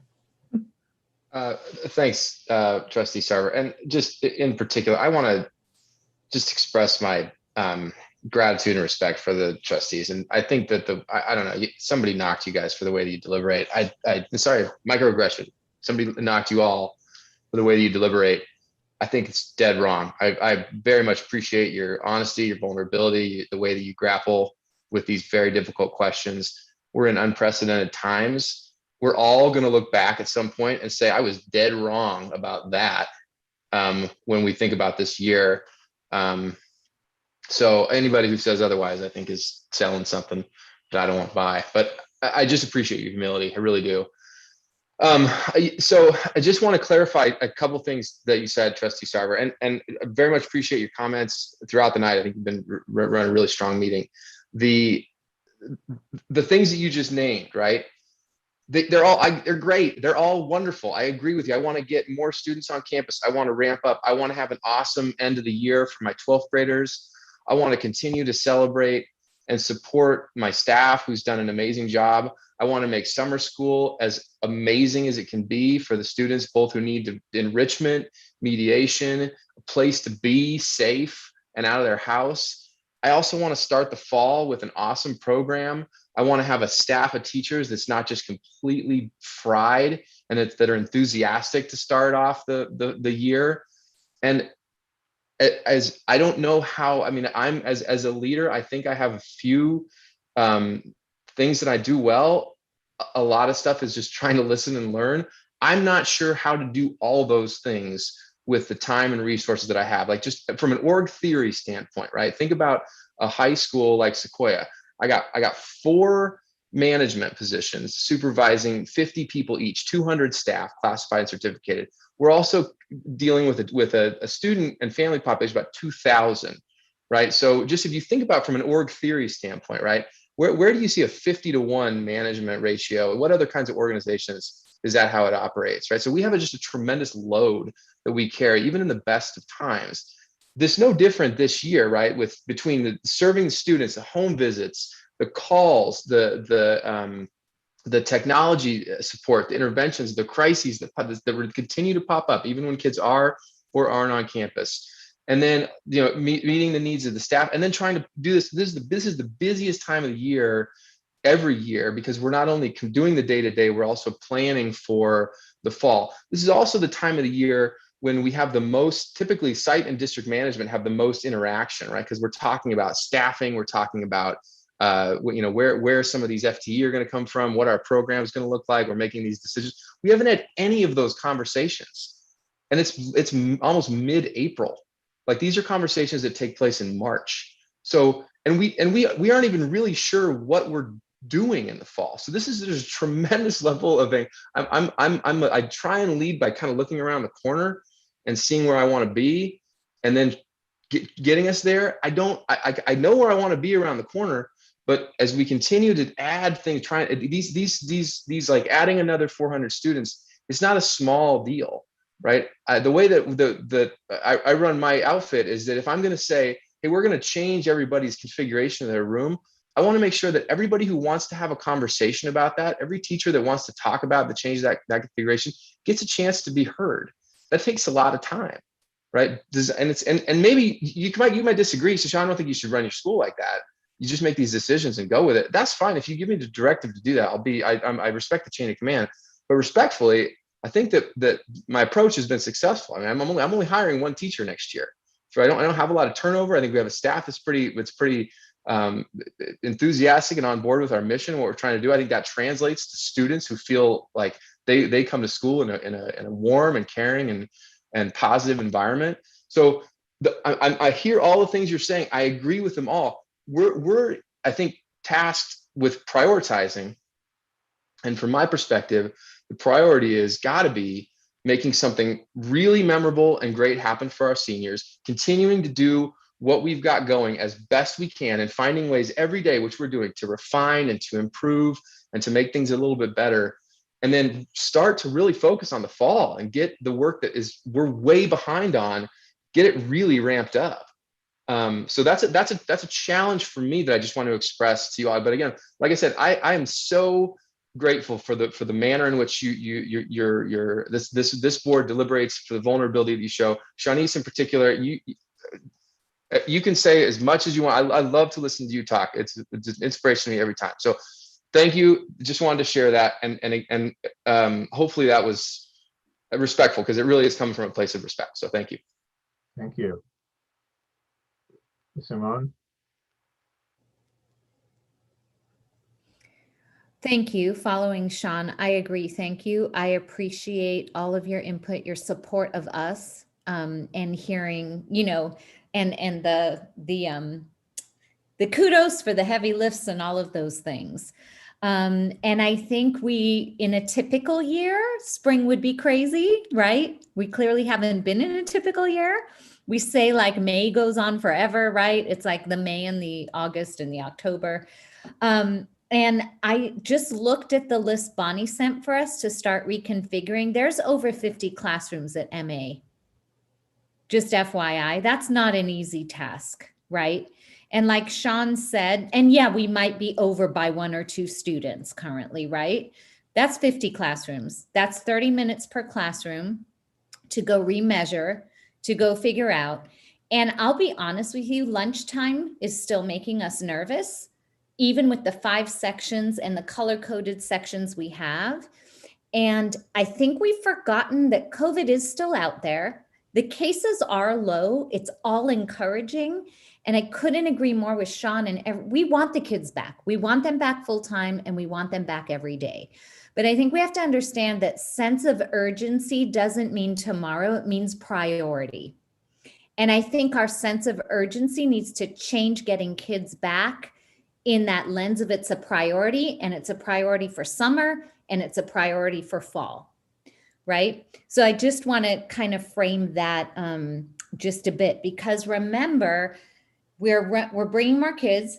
We've got AP testing. We have every athletic team going.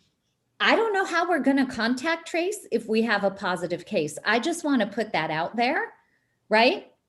We've color-coded the campus. We've thought of every logistics so that if there is a case, we'd be able to notify close contacts and all of that. So if we're not worried about that, and we've decided COVID's gone away, not a problem.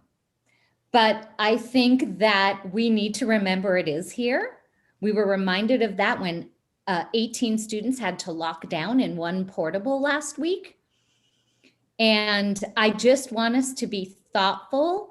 I think we've done an awesome job getting to where we are. I have no doubt we will be at 100% in the fall if this trend continues. We're all committed to that. We all want to do the work for that. So I just want to remind us all that this is the reality. And I'm going to knock on wood that we don't have a positive case, but I will tell you, if we do, everyone's going to get notified, because again, it is what it is. So if we could just consider those things, Same with Sean. We're going to have a little turnover. We have a fabulous staff, but we haven't even looked at staffing, planning, master schedule, any of that for next year. And we need to do that, especially if we're going to have the best plan ever to return better and stronger and get input from from our teachers, from our parents, from our students. So thank you for letting me say that. Thank you. I really appreciate the information about, that there are 50 classrooms that are impacted, because that's definitely a different kind of a number from a small number at each site of exception processing. And that's hard data that I hope we can get out on the table kind of quickly and say, okay, what's involved in that? Is it big? Is it small? Alan, I'm sorry that you didn't have that data before tonight. Ken Bazan ran it for us during the board meeting, and I sent it to the principals. I also sent it to you since you were the one who asked for it, and I'll put it in the Friday board update. It is a lot of classrooms. Okay. And that's good. So that is certainly something that conditions the large speech that I made back there, which was based on, for that level in particular, assumption of what seemed like common sense rather than data. So having My data apologies that you didn't have the data. And I apologize if I preemptively, but my blood pressure started to come a little bit. Okay. So before I ask Emeka to chip in here too. So my statements were not based on having data and then being cavalier about telling you guys it didn't mean anything. Okay, Emeka, your input. I feel like I should let Chris, because Chris has been waiting for such a long time, and I'm happy to go after Chris. Okay. I'm a patient guy, Amaka, and there's a nice lineup of the principals presenting this way. I'm fine. I defer to you, Amaka. Okay, well, I first want to try to, I'm a hybrid person, right? I'm multi-ethnic, and I just am trying to bridge this divide that's happening. I sincerely hope someone from Open SUHSD speaks up and says something about that person who's presuming that our union isn't a colleague that goes toe-to-toe with us in our work for kids. The things that were said to me were so offensive about our union. We are nothing without our teachers. And because our teachers are so wholly centered on our students, to say otherwise is just so crazy to me. And I sincerely hope someone starts there, because the minute we start distinguishing the union as different from the rest of us, we fail as a district. That, I think, needs to be said, because that just makes me not feel well, because I am a teacher.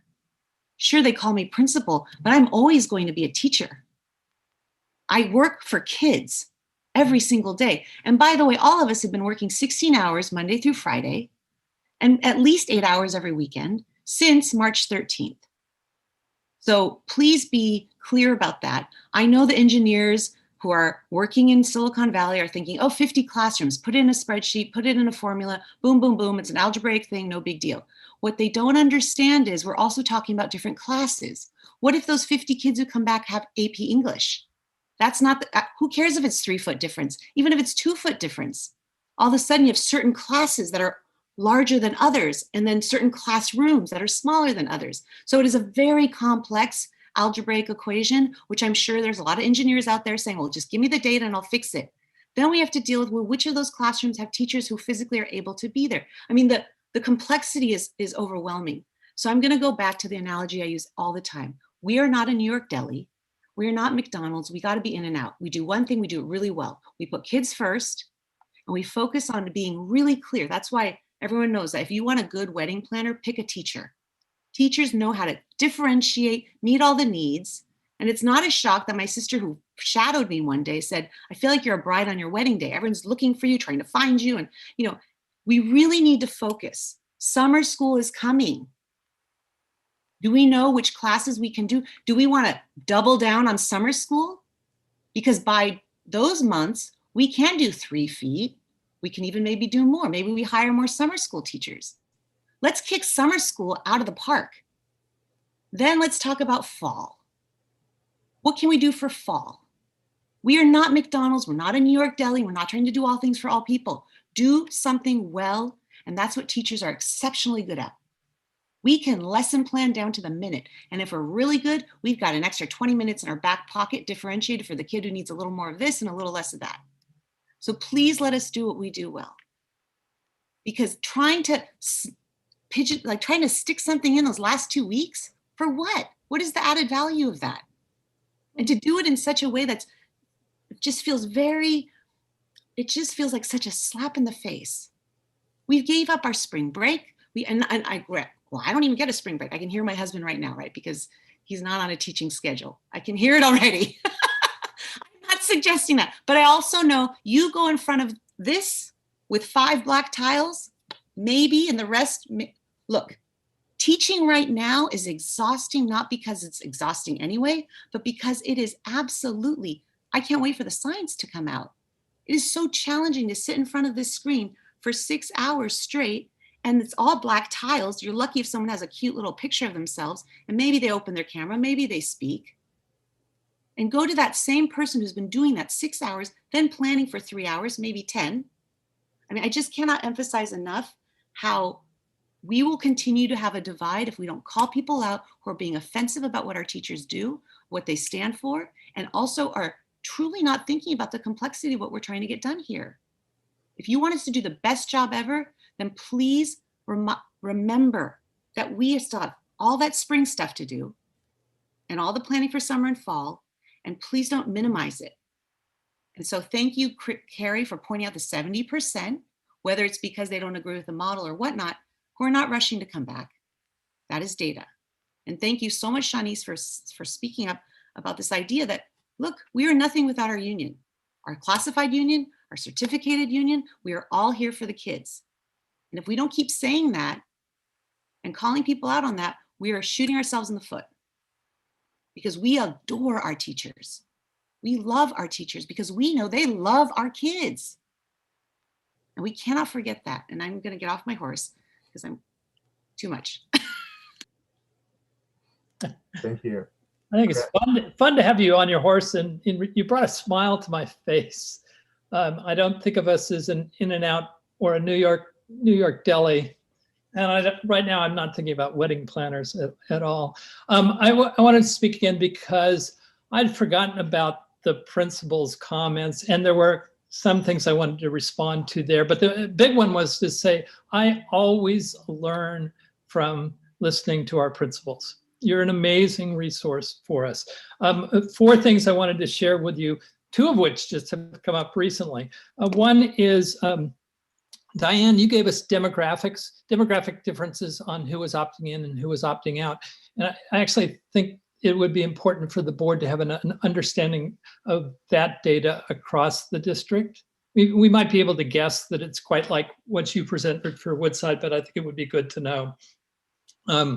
The second part, Amika, I just heard you speak to was the union. I want to add to that and say one of the reopened parents had encouraged the board to talk to board members of the Menlo Park City School District, which I was happy to do. And I called up one, and her top recommendation to us for their effectiveness was having a good relationship with the union, which just reinforces it. For districts to be successful, they need strong relationships with the union, which is why I think this board welcomes the union to participate in the conversations and deliberations, and listens effectively, tries to listen effectively to each of the unions.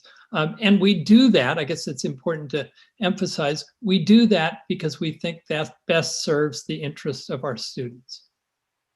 Third thing I heard from the principals was Simone and Sean's statement about the priorities, which for the next few months that I thought were right on, sort of doing your best with what you can do now, preparing for the summer, making sure seniors have a great experience, and making sure we're really ready to go with the best possible experience in the fall. I thought that was wonderful. And the final thing I wanted that I learned or was reminded of from principals that I wanted to share with people was the sense of gratitude you shared with one another for the work they've done. And I think one of the important roles of the board should be to do the same. And I salute my colleague, Shanice, who did that through a note to everybody effectively. But I think one of our important functions at board meetings to some extent is to share gratitude for all the hard work you're doing. I know we all recognize this, and I want to make sure we express that to you, to you, the leadership, as well as the teaching, the certificated, well, all the staff of the district. Thanks. Okay. Shanice, let's give you the last bite here. Thank you. I think I wanted to make sure I share a little bit about SUHSD reopen. First of all, I think there are parents who are trying to work together for the best interests of their students, and they want to be seen as partners in the work. And I also want to speak for those parents who are not at the table, who are not being rallied, not because Reopen is not reaching out to them, they're actually reaching out, but families just have different ways of communication and engagement and all that good stuff. And so I also want to bring out those parents and the students who, aren't like our trustee who has a big voice on our board, but there's also some students who don't. And so I want to go back to this idea that we all care about our kids, but I don't think that's the issue. It's just how do we be at the table together? And it's not clear about how we're all at the table, which is why I think we kind of have SUHSD because they weren't feeling like they were heard. And then, you have other parents and then the union and then the teachers and all this good stuff. And we haven't even talked about our administrators. I think they've just been so busy. They haven't, organized themselves to come pick it at our meetings. Right. So I'm just like, so I'm just holding on the fact that, how can we be at the table together? And I'm new to the district, so maybe you guys can tell me what past experiences have been part of the district, but where does that really happen where everybody's at the table? Because it doesn't feel like the board meeting is that place. I know we did a wonderful job with the LCAP, and I know how that process works, and it is a community engagement process, but how do we help make it feel that this is a community engagement process? It's not all about what the parents want, and it's not all about what the teachers want, but where is it that we can do a how-to attitude but also manage what seems like perceptions of each other, and how can we manage that more? And I know, Crystal, I think you've been here a couple of years, so you may not have the history for it either. So I'm just like trying to figure out 2 years, you got it all down. So I'm maybe Simone, maybe somebody who's been here a long time. Can you guys tell me what has that looked like in the past? And is there a lesson that we can learn so that the parents at SUHSD and parents who are not at the table and, all different levels of our students can be engaged in the process? Simone, you going to say something? If you would like me to. Oh, I'm sorry. Just saw your hands up. President Sarver, you're supposed to facilitate, not me. Sorry. Okay. Let me know if it's time because I can certainly address some of your questions, Shanice. Yeah, well, we're definitely running into time, but no, go for those questions. I'm not the only one that gets a direct response. I think it's hard. I think what I love about the culture that's always been established in this district, and even though it might be hard and we end up with difficult conversations, is that we really are good about reaching out and getting stakeholder input based on our own site, kind of cultures and how they work, but then also coming together and hashing out, the pros and cons of decisions.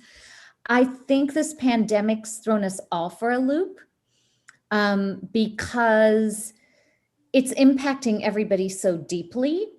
And I'm at the school, my second home, Menlo Atherton, with a very amazing supportive parent community and really trying to listen and hear and how we want to connect and bring them together.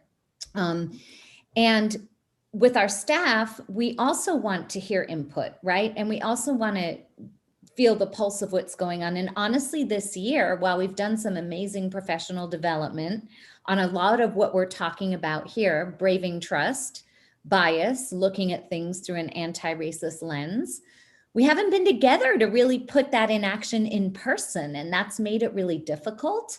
So if I think of that analogy, this is all difficult because we're not all together to figure it out in person, right? And I agree. I think our teachers are amazing. What they've done for distance learning, I think we forget, right? The ups and downs, at home learning in the spring. Oh my God, you have to improve. We pivoted, we improved. There's actually solid instruction all year in conditions we can't control. We come back, they're figuring out how to do it hybrid. And I don't know that all of those nuances are always apparent to parents who rightfully so, right, with your child at home and your own struggles are, you know, understanding that perspective. And I also think there's a fourth reason not represented here for why students didn't opt back in, and we don't hear that perspective. But I, as a principal, hear it because I talk to kids all the time, right?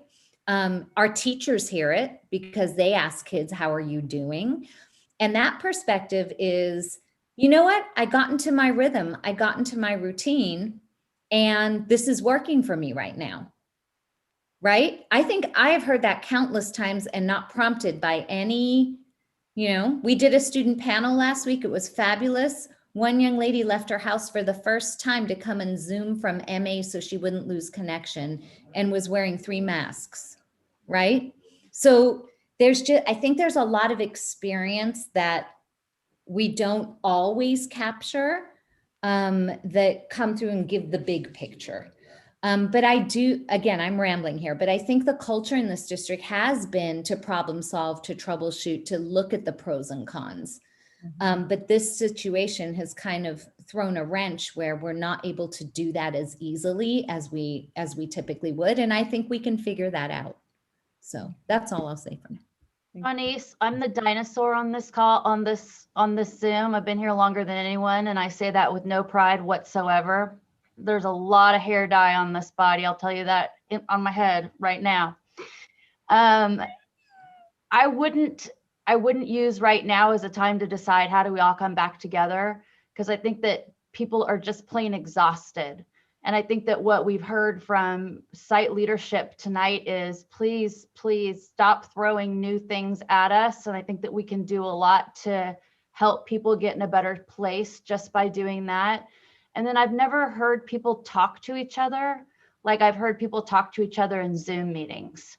And I don't know if it's because we feel more freedom because we're not in a room with other people, so there's not as much accountability, or if it's just because people are so exhausted and have been for so long, or because the stakes are so high.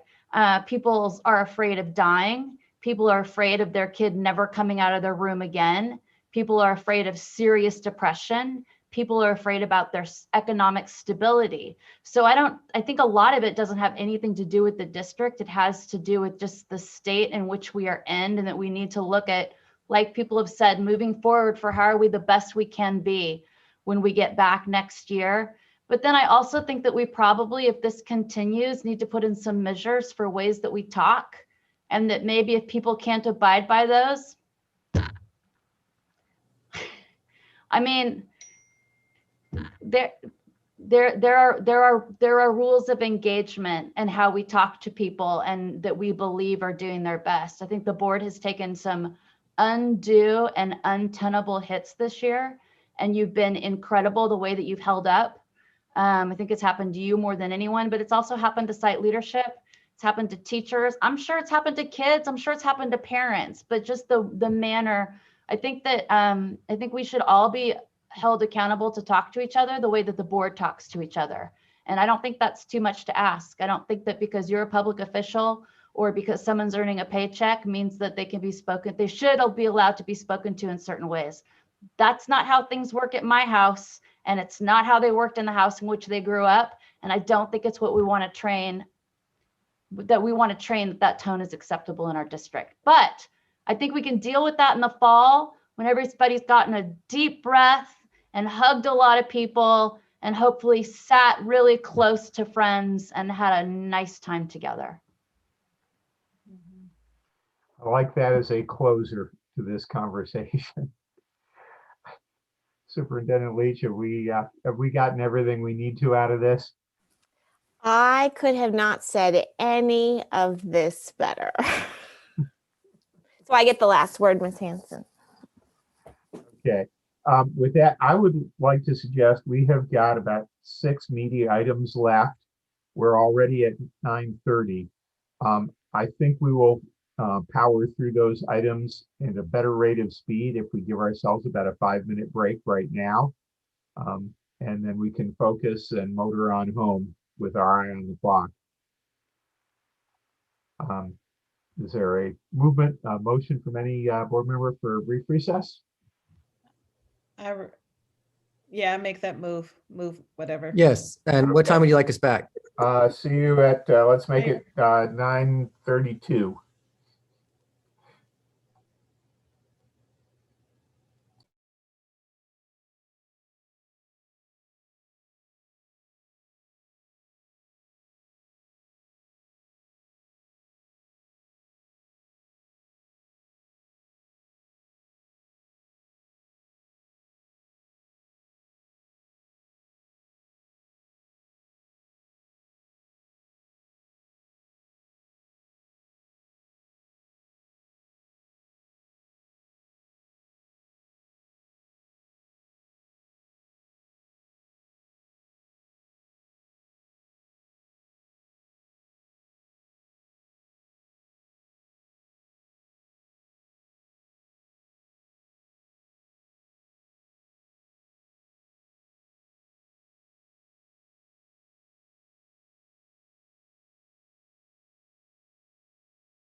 Okay.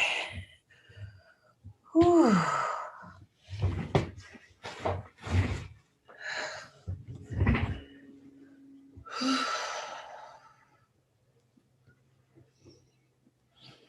Okay, I think our governance team is all back.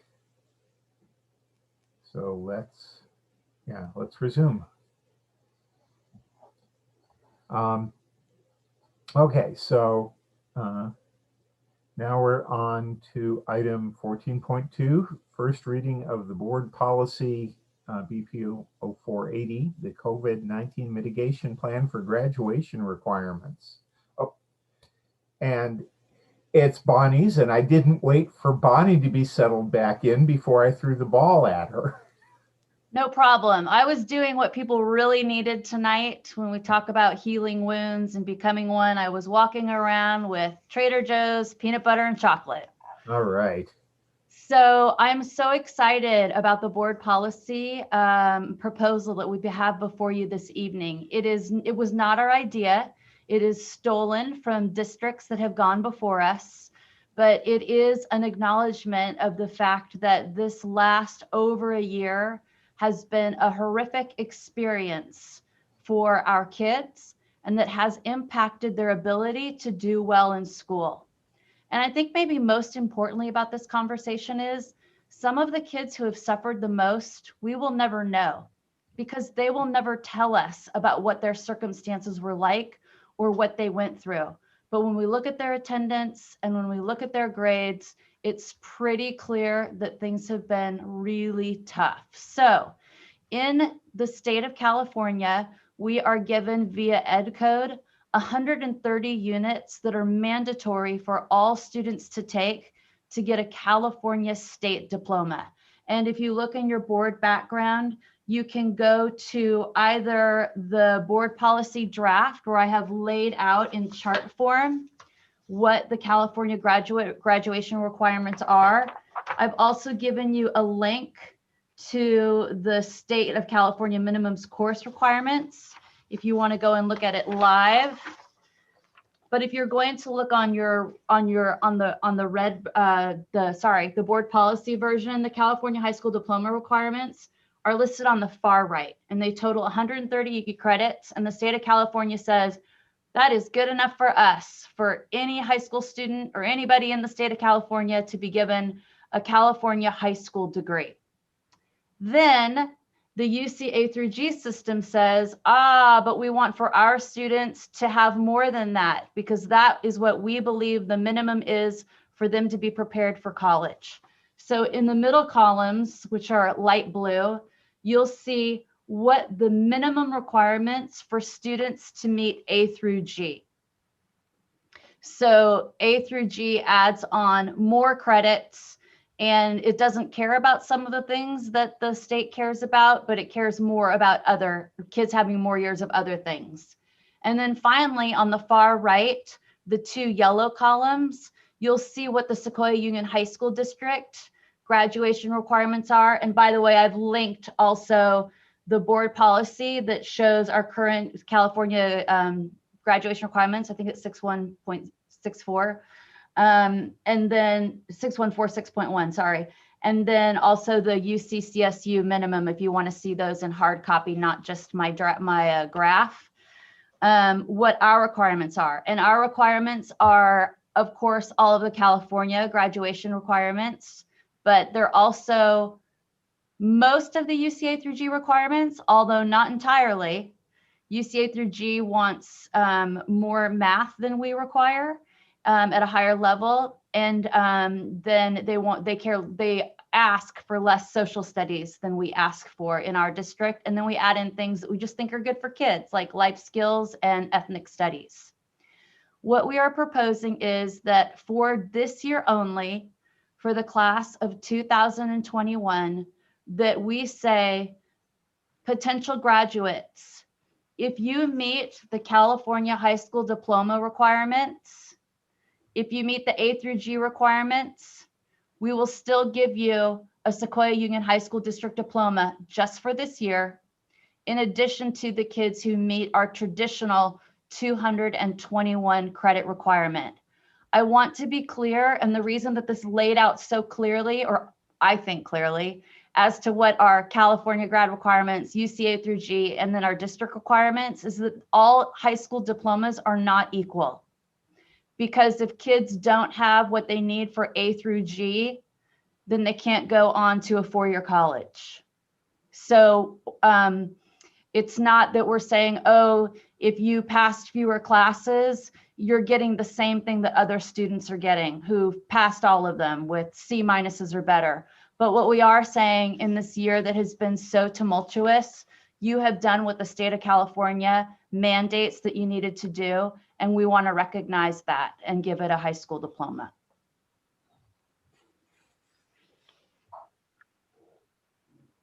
Okay, thank you. I see that Chris has his hand up.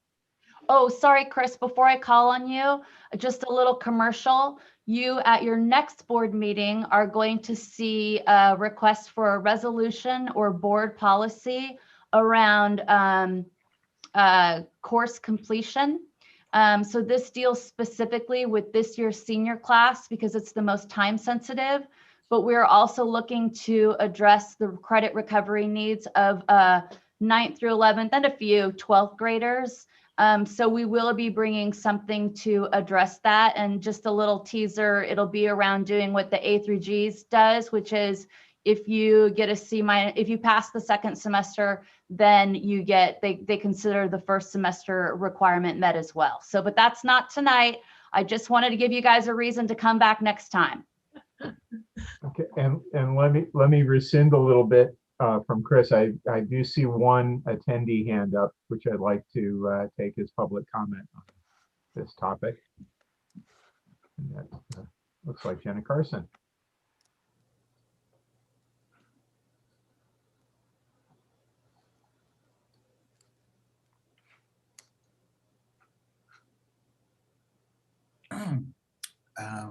Ms. Carson is using an older version. I can promote her to panelist for her to speak. Oh, she looks like okay. There she is. Hi, everyone. Good evening. Yes, this is because I'm using one of our really super old Chromebooks, and so it doesn't recognize, Zoom doesn't even recognize it as a thing. So that's what I use at home. Good evening, everyone. My name is Jenna Carson, and I just wanted to express my overwhelming support for this proposition. This proposal is so necessary in this crazy, I'm going to call it almost 2 years, because that's how it feels in the life of a parent and a kid. They can hardly remember when they were just a normal, like, junior, right? At the beginning of their junior year, halfway done with high school, and now they're about to graduate. And some of our kids have made it and they're doing well. Some of them, our kids are soaring and doing spectacular. And then some were just like getting over the finish line with, you know, a horse and a carriage and everything else on a piggyback, whatever we can do for them. So I think this is a very realistic thing for us to do. It is very good for kids. It doesn't compromise our standards in any way. And I very much look forward to the additional work that we're going to talk about next week, because our poor little 9th and 10th graders are really a disaster also. Thank you so much. Okay, thank you. Chris, back to you. I agree with Jenna Carson. I looked at one of the school districts that had a resolution. Fremont actually had an earlier version of this. This is far superior, Bonnie, in both presentation and the content. And I'll comment on the chart is actually a very effective way of looking at this. I do want to ask one clarifying point. You say there to obtain a high school diploma in 2021. Does that then mean that I would presume that includes those who go to the summer program? Yes. For us, but maybe not fall, or? This does not propose fall. It just proposes through the summer. Might be worth clarifying that in the document.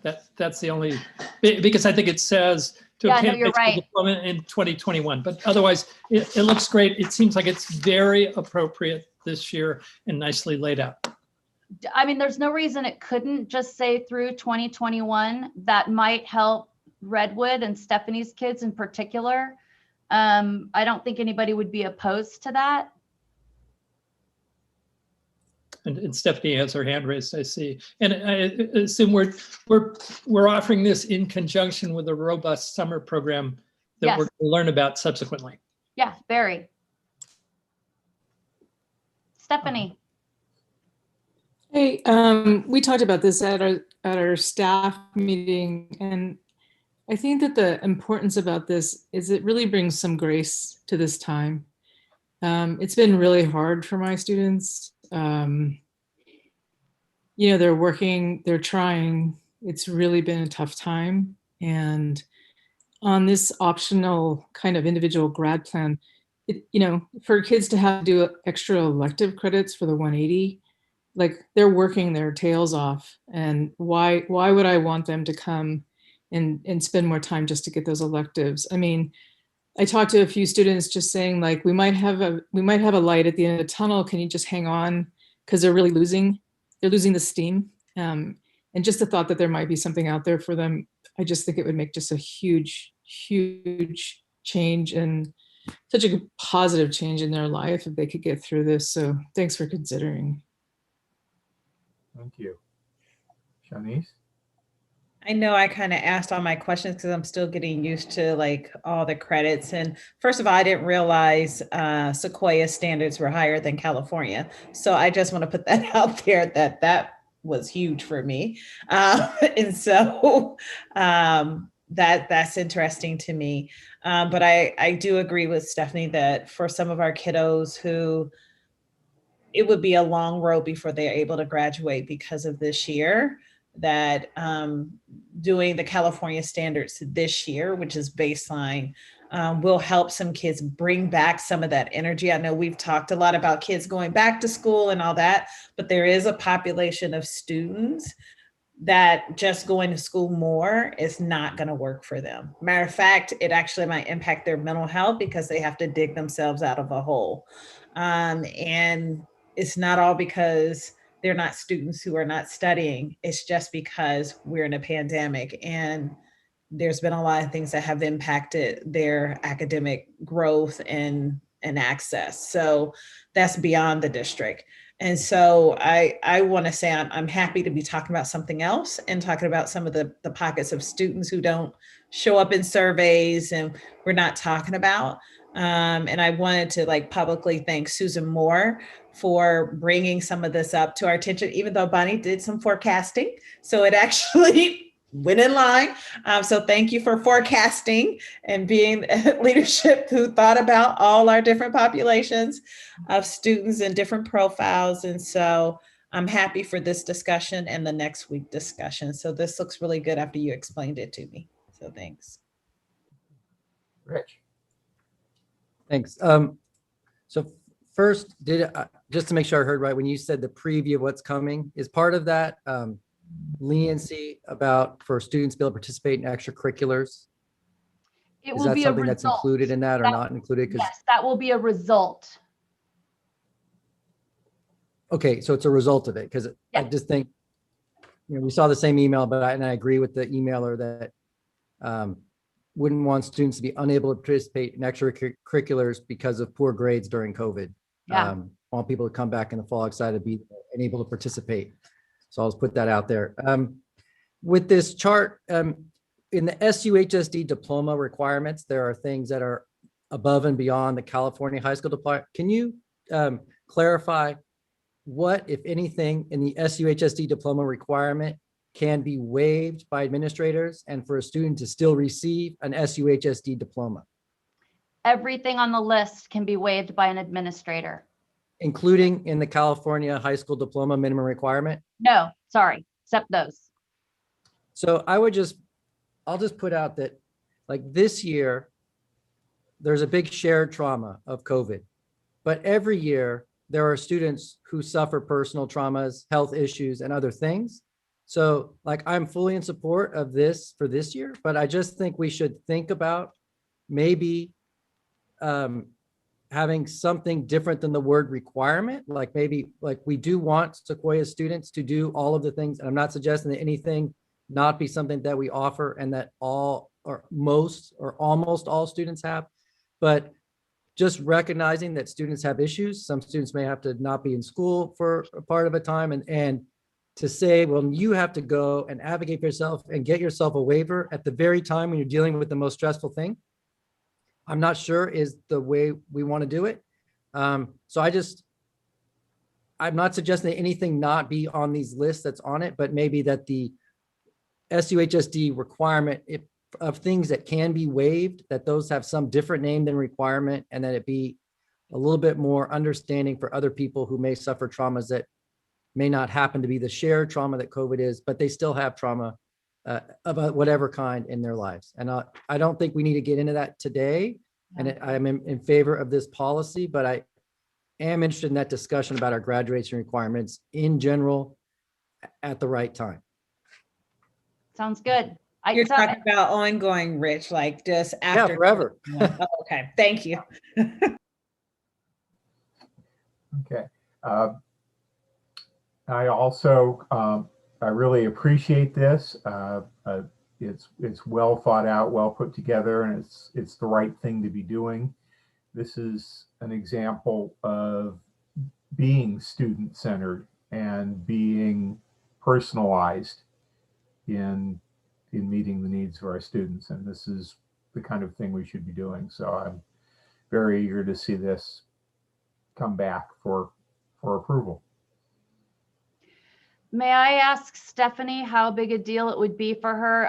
The cutoff of the end of the summer is clean because when it comes to CalPads, they count our graduates as ending at the end of the summer. But I don't know how much of a carrot it would be helpful to have this policy, Stephanie. It's still in place in the fall. I went through my senior transcripts just looking at how this would impact. I mean, some of the problems are more that I have a science teacher out, and the impact of having a science teacher out when I have kids that need science, so it's kind of like specific to my certain situation at this time.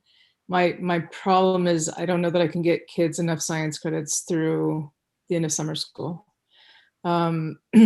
So that's a pretty big problem for me. And I don't honestly know, I do have the option of bringing kids back for a 5th year. Not sure what everybody's going to be doing about that. There's a lot of kids in crisis. I mean, there's a lot of kids doing amazing, but there's certainly a lot of kids in crisis. And I haven't seen the numbers of how many 5th years would be invited. I will also tell you that is not specific to this. I think it's our 10th graders that are going to be in trouble, because I'm getting referrals for 10th graders now that haven't been in school for all of 10th grade, and they missed half of 9th grade. So they haven't had a school experience. So looking forward, I think that that's something that might come down the pipeline. So for my particular, yeah.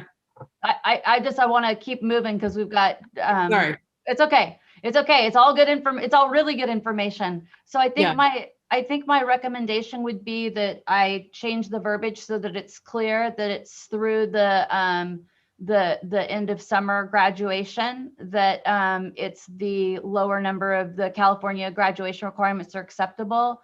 Because Stephanie, you reminded me that kids can come and do a 5th year, and it keeps it cleaner for CalPads, and it still gives kids a lot of time to get it done, but I don't feel strongly about that. Bonnie, can you just explain what CalPads is for those who don't know, like myself? Yes, sorry about that. That is, and actually Crystal lives with this. CalPads is the system that we use to report all of our data about our student outcomes, and it's how the state tracks kids. So every kid has a state student ID, and CalPads, among many other things, it's how a lot of our funding happens, or some of it for us, which is why Crystal knows it so well. But they look at that data to determine how many kids we have who qualify for things like Title I and Title III, and we get monies for that.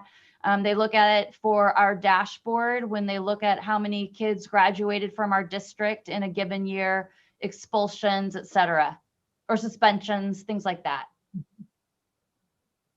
Mr. Sarver, I'd like to suggest that this come back on consent agenda with whatever language modification Bonnie puts in. I'm very comfortable with that. And I see other thumbs up there. So yes, thank you very much, Bonnie. Thank you.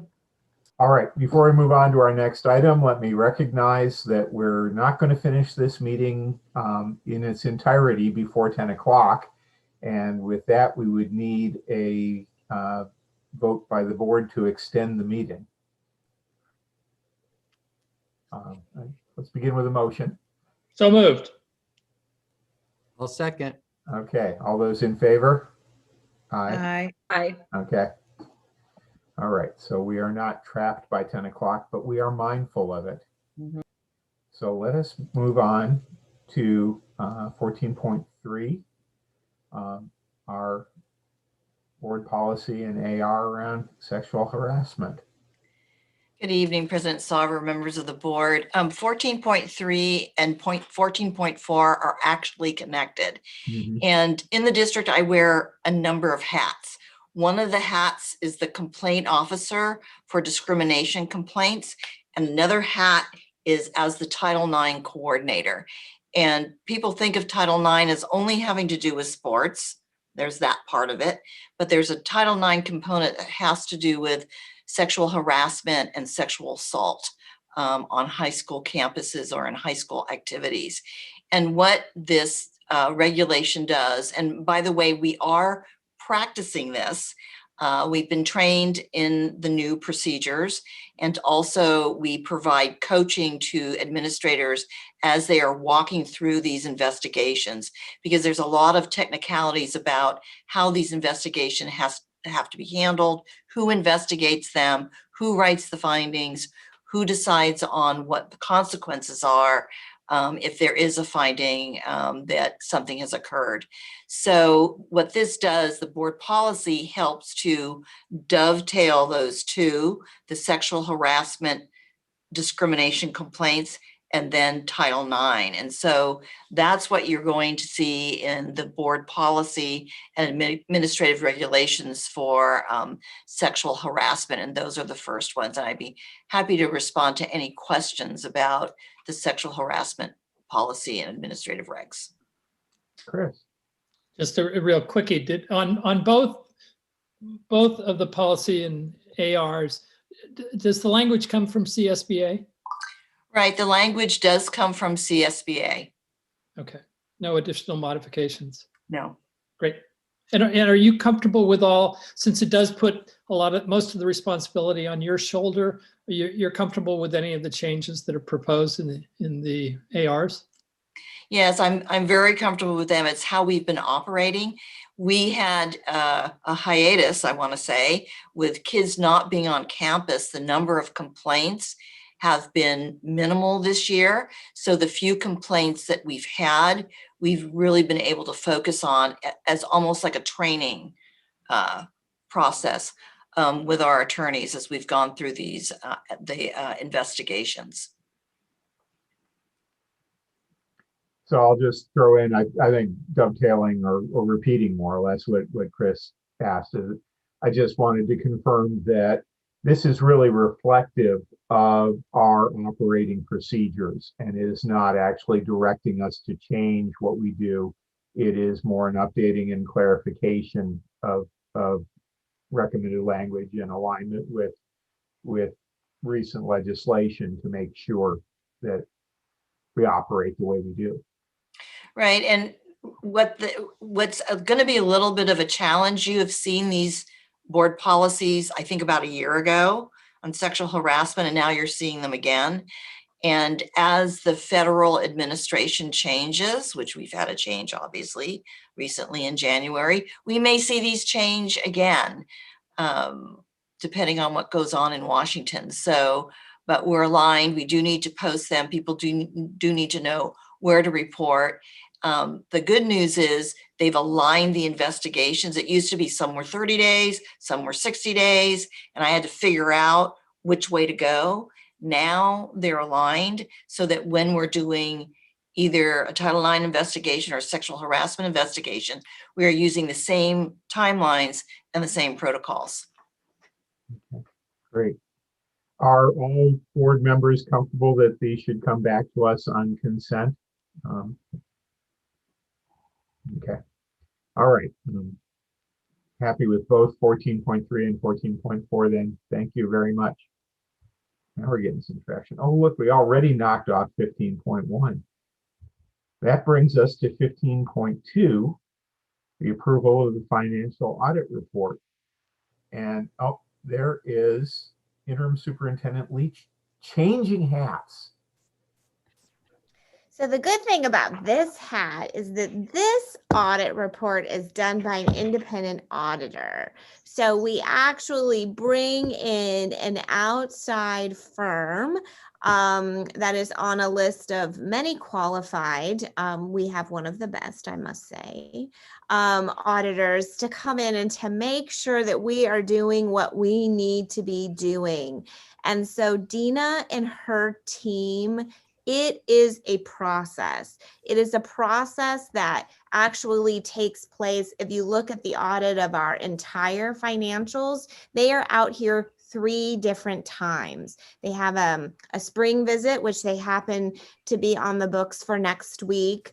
And then they come out early fall to audit our complete books after we actually close. And then they also audit all of our bond financials. So they are definitely our partners and we seek our guidance from them as well. So tonight, Paul, you're a partner now, right? Yep. Yeah, so we have a partner with us. Congratulations as well on that. And then Dina, our controller, is here as well to answer any potential questions after Paul does a presentation. Paul, do you need to share your screen? Do you have No, I don't Okay. need to share my screen. Okay, great. Oh, Then yeah. take it away. All right, thank you, Crystal, and thank you, board, for inviting me out to share the results with you. For the sake of time, I will just jump to the results of the audit, but I can always go back and touch on standards and scope and process and any key financials if anyone has questions. But I'm happy to report that we had a clean audit this year. So that went from a modified opinion last year with a finding to an unmodified opinion. So good job to Crystal and Dina and their teams for really coordinating and implementing the corrective action plan that we recommended last year. And I have to say it was a lot of work, especially with the COVID restrictions to get that all pulled in together and cleaned up. So very good work on their part. So with respect to the financial statements, we issued an unmodified opinion, like I said, which means that the financial statements were fairly presented in all material respects. With respect to internal controls over financial reporting and on the compliance, our audit did not identify any deficiencies in internal control over financial reporting that we consider to be material weaknesses. Our tests disclosed no instances of non-compliance or other matters that required to be reported under governmental auditing standards. And with respect to compliance, the district complied in all material respects with the compliance requirements of state programs. And overall, we had no significant uncorrected misstatements, no difficulties during the audit other than the COVID-related restraints. We did have to perform a remote audit for most of it. And we had no disagreements with management. So overall, very good audit. And we want to thank Dina and her team for the extra work that's required for a remote audit. It does require quite a bit from their team. So thank you, Dina. And with that, I'll open up for questions and go over anything the board would like me to cover. Questions, especially from our budget committee team members. I don't have any questions. I do enjoy reading the audited statements and the notes. There's always a lot of good stuff in there. Every time I read through audit financial statements, you learn something new from all those notes. So I don't have any questions for tonight. Thank you for, go ahead, Chris. was gonna say, I concur. One, it's nice to get the clean report. It's great. Congratulations on that. I have some detailed questions, but I think I'll just talk to our interim superintendent about those. But otherwise, it looks great. In the opening notes, there's a comment about the size, future obligations of the long-term pension and OPEB liabilities that I think it's important for the board to be reminded about. The other one that I was reminded about in reading the report was that you don't audit in our charter schools, or this is not an audit of those. And so we need to recognize, I don't know what sort of obligation we have concerning the financial status of the charter schools, but they're not included in this process. Is that the independent? Is that EPAA too, or just the ones that are independent? I guess is the term. Yeah, East Palo Alto is a part of your financials. They are included. The dependent one is included. Chris, we should, in future agenda items, put that question there because I think it is a good one for a future agenda item. The charter school oversight. Yep. Okay, other board comments? I certainly concur. This is, it's good news and I appreciate it. With that, I'd be happy to make the motion to approve or receive the audit. I guess, I don't have in front of me what the actual. Approve. It's approve. Yeah. Approve is the word on our thing. And I'll second Chris's motion. All those in favor? Aye. Aye. Aye. All right. Thank you very much. Thank you, Paul. Thank you. Have a good night. Paul, good night. Thank you, Dina. All right. And we'll let Crystal switch hats back. Okay, consideration of approval request for declaration of need for fully qualified educators. Ms. McAvoy again. So you heard the principals refer to the fact that they were looking at hiring. I'm glad to hear that they're predicting that their hiring is not going to be as robust as it has been in the past. There are years where we have hired between 75 and 100 teachers for the incoming year. The declaration of need for fully qualified educators recognizes that there may be people that we want to hire or need to hire that are not fully qualified. This year, for example, there are about a half a dozen teachers that have what is called an emergency clad credential. Most of those teachers are from out of state and are bringing, for example, they're coming from Ohio with a credential, and Ohio may not require a clad credential, which allows them to effectively teach English language learners. So we have about half a dozen this year that have that emergency credential. We don't have anyone else teaching on any other kind of emergency or limited assignment. We usually predict that we are going to need to look at, for example, special education teachers, many of whom are either working on their credential or need a special kind of emergency credential. And then we list single subjects. So this is for next year. I have a question. So this is a typical form that we fill out. So it's not like, woo, this year we got We fill it out every year. Every district fills it out every year. Okay. All right. It's not we try to predict where our holes may be in our needs for teaching. Okay. Thank you. Okay. Motion to approve the item. Second. All those in favor? Aye. Aye. Okay, thank you. And a variable term waiver request. So this waiver request is for Cindy Dominguez, who I think it was last board meeting or maybe the board meeting before, you approved as the assistant director of the adult school. And Cindy is enrolled in a administrative program to earn her administrative credential. She has already started working as the assistant director. And one of the things that we didn't know is that the County Office of Ed has a program where you can earn your administrative credential. And what we didn't know about that program is that they do not offer an intern credential for administrators. So if she had been enrolled in a program at Cal State East Bay or Notre Dame or San Jose State, then the college would be issuing her an intern credential as she finished out the last semester of her administrative program. Since the county office does not offer an intern credential, we needed to apply for a term waiver for her so that she could operate as an administrator until she earns that administrative credential. I'll move that we approve the item. I second. All those in favor? Aye. Okay, that was straightforward. All right, boy, once we come around the bend at 10 o'clock, we go into power mode. That was good. Okay, that brings us to future agenda items. I've got a couple of things to talk about, but anybody else? There's Rich.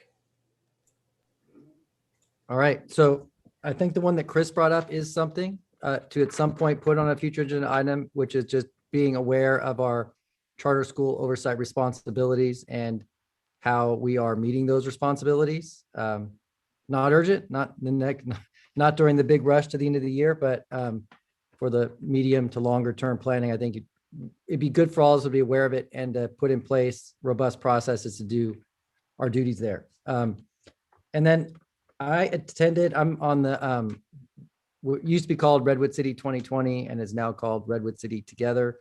And today was a meeting of their subgroup, the data team. And I brought up an idea with them that I actually had talked with Alan Sarver about, and Alan gave it a name that I really love, which is a virtually unified district. So we're not unified with all of our partner feeder districts, but being virtually unified in that the idea is that sharing data up and back between our partner feeder schools and our schools so that all parties have as much information as the same would have if we were the best dated unified district in terms of about students, what we know about our students when they get to us, what our partner feeder districts know about how their students perform after they leave. That group included someone from the Gartner Center named Amy Gerstein, who's involved there, and John Baker from Redwood City Superintendent. They thought it was an idea that they thought seemed like a good one. And I'd be interested at some point on an agenda talking about having that be a goal of ours, the virtually unified district. So at some point, I'd be interested in talking about that at a future agenda item of making that a goal. Because what I've heard several times and talking to people about data is that they see it as being something that the district may or may not be interested in. They're not sure our level of commitment to it. And that seems to be, it seems like a way we could resolve that part of it would be by making, maybe it's a resolution, if not a goal, but in some way, a statement that if we are in support of robust data, that it is something that we support to see what we can do with it. So future agenda item, putting data either as a resolution or a board goal to if that is and I'll call it the virtually unified district. Okay, good. Carrie, I'm sorry, Shanice is next. Look at my list. Carrie can go ahead and go. Go, Carrie. Okay, couple things. So we had that letter from a community member about the locking of guns. And I think that is an excellent idea to create a resolution around that and communication to our parents. So would we need a agenda item to discuss that? Or is that already in the works? I'd be interested to understand like the whole scope of what all the stuff that's sent at the start of school and a little background on it. I mean, I broadly, yes, support the general premise, but we're committing to sending a piece of paper every year forever, or what is the commitment that we'd be making? And is that the right? I just don't know enough about, I mean, broadly a good idea, but I don't know enough. I'd be interested in learning more, and I'm happy to have it as an agenda item. Okay. And then I attended a training for youth court. Our community used to have a youth court. Does everybody know what that is? So when kids get into trouble, through the court system, there's a group of their peers that actually help give them the discipline, which should be a restorative measure. So we had it in our community. I think it was housed in East Palo Alto and it went away because of a lack of funding.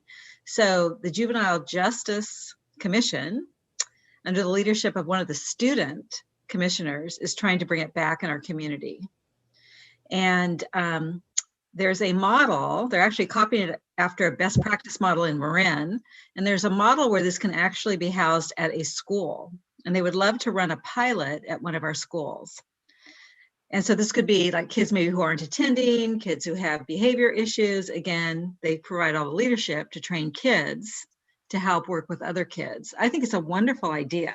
So I don't know whether we would just want to find out more about it as a district, or it's not really maybe an agenda item, but and maybe Crystal, you could plug in with me later on. Yeah, let's plug in and I'll get some information and I can gather some more information from them. And what I worry about is everybody's tired, but sometimes it could be the best idea in the world. And I would love to have it. Let's find out. Let's explore and check it. I mean, I always love pilots because they're a way of trying things for usually limited to zero cost. So yeah, let's well, there's actually funding and there's people that would do it. Yeah. So okay.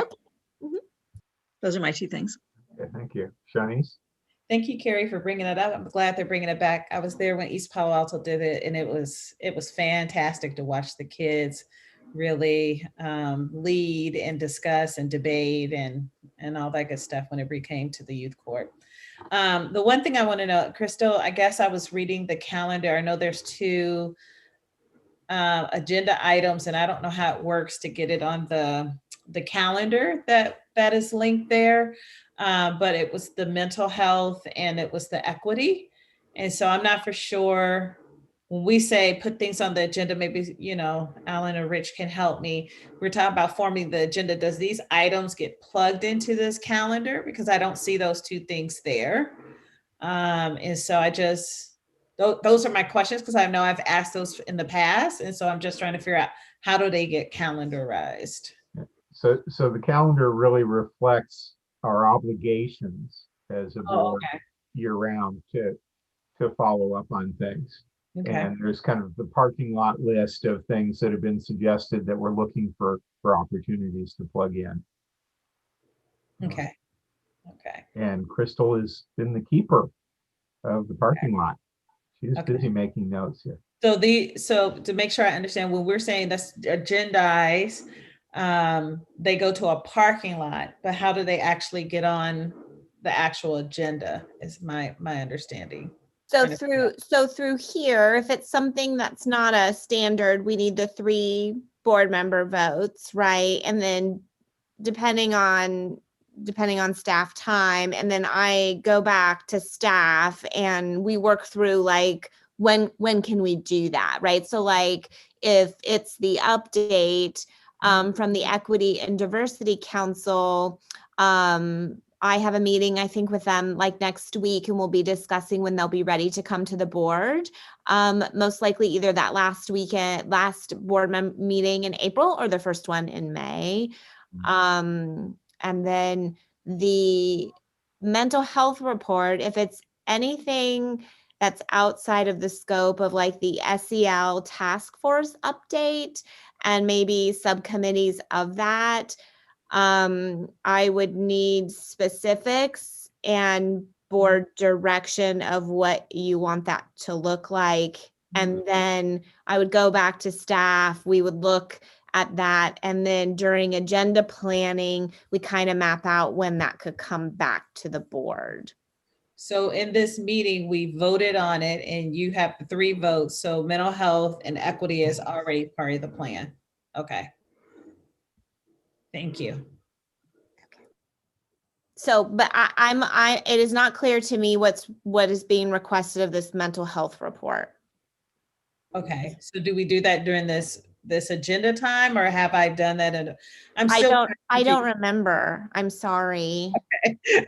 I know that mental health was brought up several times, and then we talked about having current SEL task force and the different work that we're doing with that. So I'm my apologies. I do not remember a specific report. Okay. I don't remember us coming up with one at this section of an agenda before. Did we? I remember we were going back and forth about what they should report on because people were like the mental health task force, right? And so we ended on the cell, but we didn't give you an outline of what that report should be because I don't know if I need to bring that as a discussion item so we can discuss what that presentation should look like, or can I just work with you in our check-in? Well, I mean, there should be something that there's 3 people, or at least if it's going to be a lot of work, there should be 3 people that agree that that specific list of asks is the right list of asks for staff to spend a lot of time preparing for. If it is exactly the SEL task force, which it sounds like that would not require a lot of prep time because it's already happening. Yeah, it would be the SEL and the mental health action team. I would think it would be those 2 things. If it's those 2 things, then I think I can work with Dr. McAvoy and Jared Dooley, and we can pick a good time after, because they have been meeting frequently, and we can provide a board update. Okay. Okay, so if it's those 2 things, we would be coming back to the board to provide updates on those task force. As long as it includes the mental health action team, I would be happy. Okay. Not saying everybody needs to be happy with me. I'm just saying that's from my perspective. So I'm just circling back. I brought up 2 things, and I guess we didn't. I guess a formal process here. We got to know if anyone else supports it, if it's going to require work, or 2 people, or. So I don't know. Does anybody else care to talk about? I supported your data. Okay. Oh, and the charter. I brought that up before. Yeah. Okay, great. I didn't hear that, and so I just want to circle back on those 2 things. Thank you for doing that. So charter, we're probably looking at fall. Yeah, I mean, we've historically had annual reports from our charter schools, and that has floated away a bit during COVID. So I think talking our way through to restoring those makes sense. Yeah, but more than the schools giving us a report, the best practice I think is for someone their job to go and look at their budgets and go to their meetings and do some amount of due diligence and then report back like they've looked into it, and not just they come and tell us how great they are, but that someone goes and does some amount of diligence. I gave my book away. FCMAT came out with a fiscal audit for charter schools, and I tried to start a book club, but nobody was interested in joining to read it. I think I gave it to Dina and was like, we got to figure this out. So on the fiscal side, we're definitely working on it, but also with the filling of that executive director of alternative programs in small schools that Simone will be serving, kind of dual role, obviously with a almost 90% and above focus for Tide, is really to develop the processes that the district has for monitoring charter schools across the board, right? From instructional to enrollment, obviously, and to the finance side. So we are working on what that would look like, and we should be able to report something out in the fall on that. Yeah, once she's had enough time to get up to speed, and I wouldn't put it as a rush, but just something we should do. Carrie.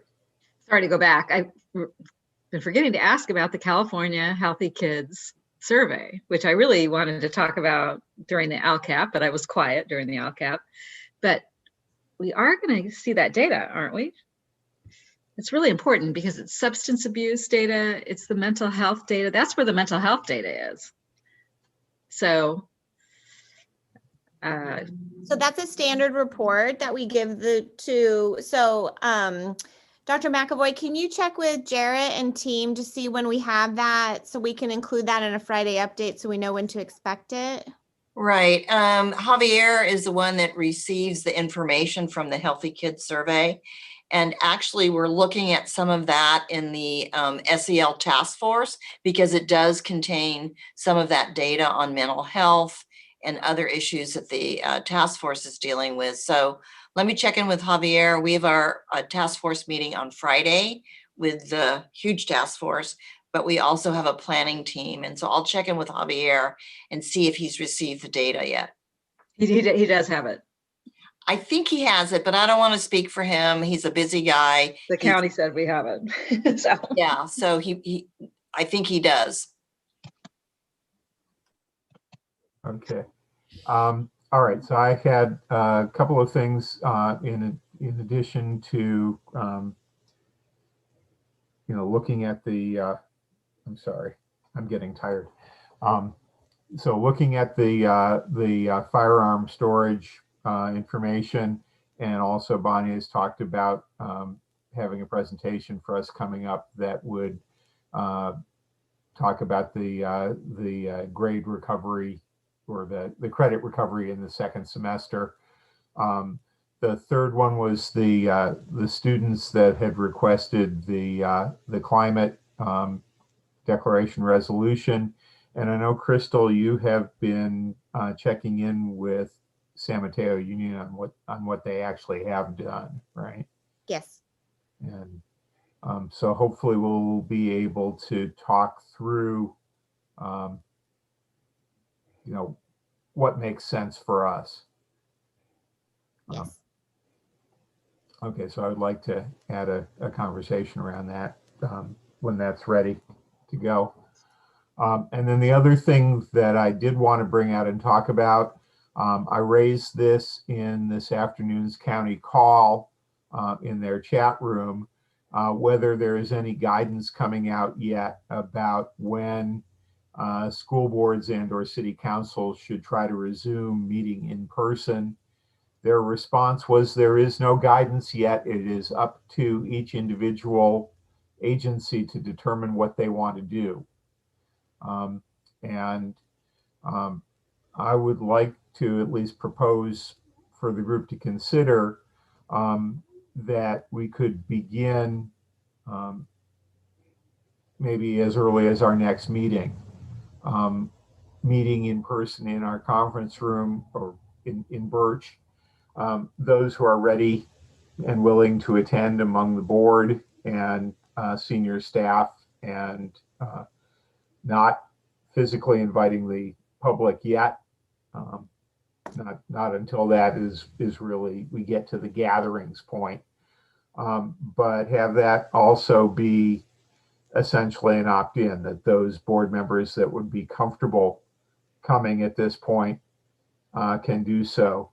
But that would be a chance to really kind of live and demonstrate some of the hybrid model of return to education that we are asking our staff and students to live with. Well, I think you need to figure out if the room will fit us with the distancing and if the technology will work. Right? Doesn't that need to happen first? Well, this is asking for, is there board interest in doing that kind of analysis, asking for that investment of effort and suggesting that we go there. Because I don't want to have a public board meeting where the technology doesn't work, and that's what's happened in other districts, right? Because there's the echoes and yeah, so for it to successfully be done, for it to be in Zoom, everyone has to wear earphones and you have to be muted. If you are not muted, you will get the echo. Space-wise, we can be 6 feet apart. Not sure if cabinet will fit in there as well. Potentially would still have Jackie and Bonnie in their offices, but I could be in there with you all, or with some of you. I'm fine with it. I'm fine. I think it's a good thing for us to do, assuming the technological implementation isn't that difficult. Crystal, do you guys need to do anything else to prepare the room for us? No, we just need to make sure that you have devices and headphones. I have a device, but I don't have headphones. So we could get you headphones with a mic. We could start with just a couple board members. And like when I'd rather be together when we do it, either all in person, if everybody else agrees with that, rather than some people not participating and some people participating live. So I mean, Denise, are you good with it? I'm fine with either way. I just need heads up so I make sure I get my travel schedule together because I have to include travel in my schedule now. I'm just saying, I know I'm just in East Palo Alto, but got to readjust. So just let me know when and where so I can schedule it in. So that would be 2 weeks from tonight in Birch, in the district office. You haven't been in Birch. Nope.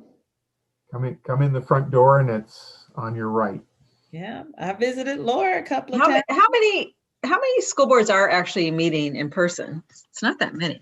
There's not that many. No. So we could be leading. I don't think what we're doing is exactly the same as being in a classroom, but no. I think it's it's not the classroom, but we're leading not only in spirit but in action. And so I think it does speak volumes. We're asking our kids to do incredible things. We're asking our teachers to do incredible things that aren't normal.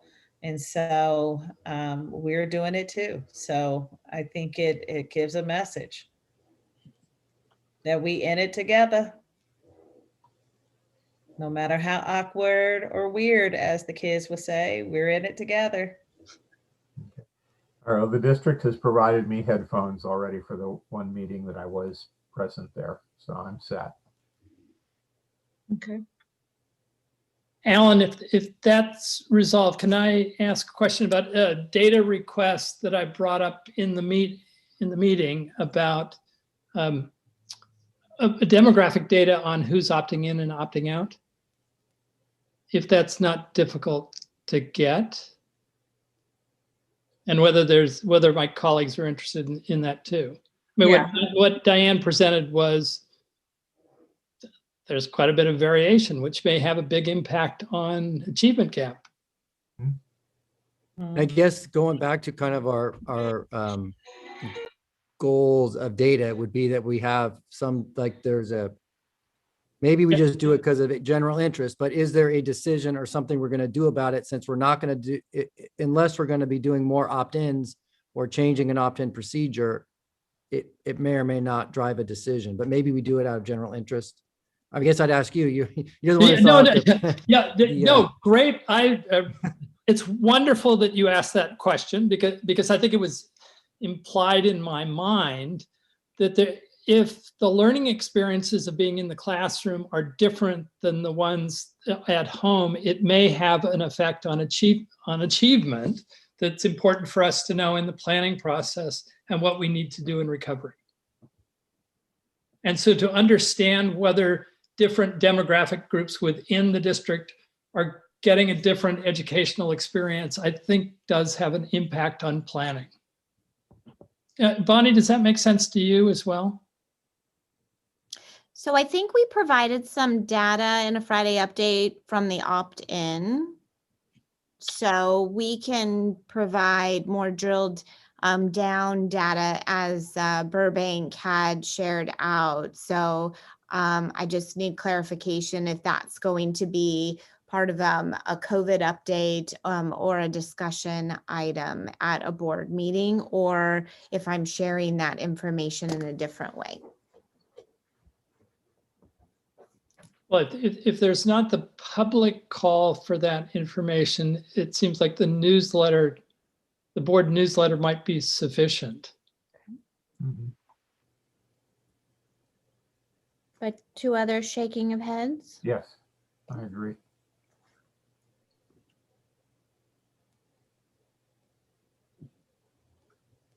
Is it a lot of work for anybody? No. I don't think so.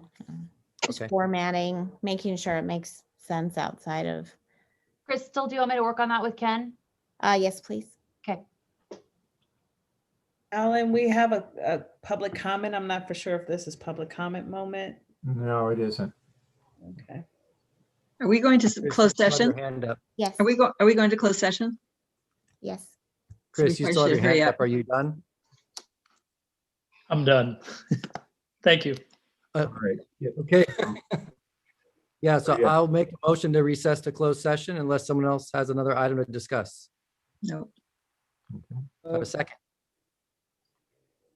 Second, all those in favor? Aye. Aye. Okay. Okay. Good night to those Good who night, aren't those returning who to are closed joining us. Good session. night, And thank you for hanging in there. Good night, everyone. All right. Good night.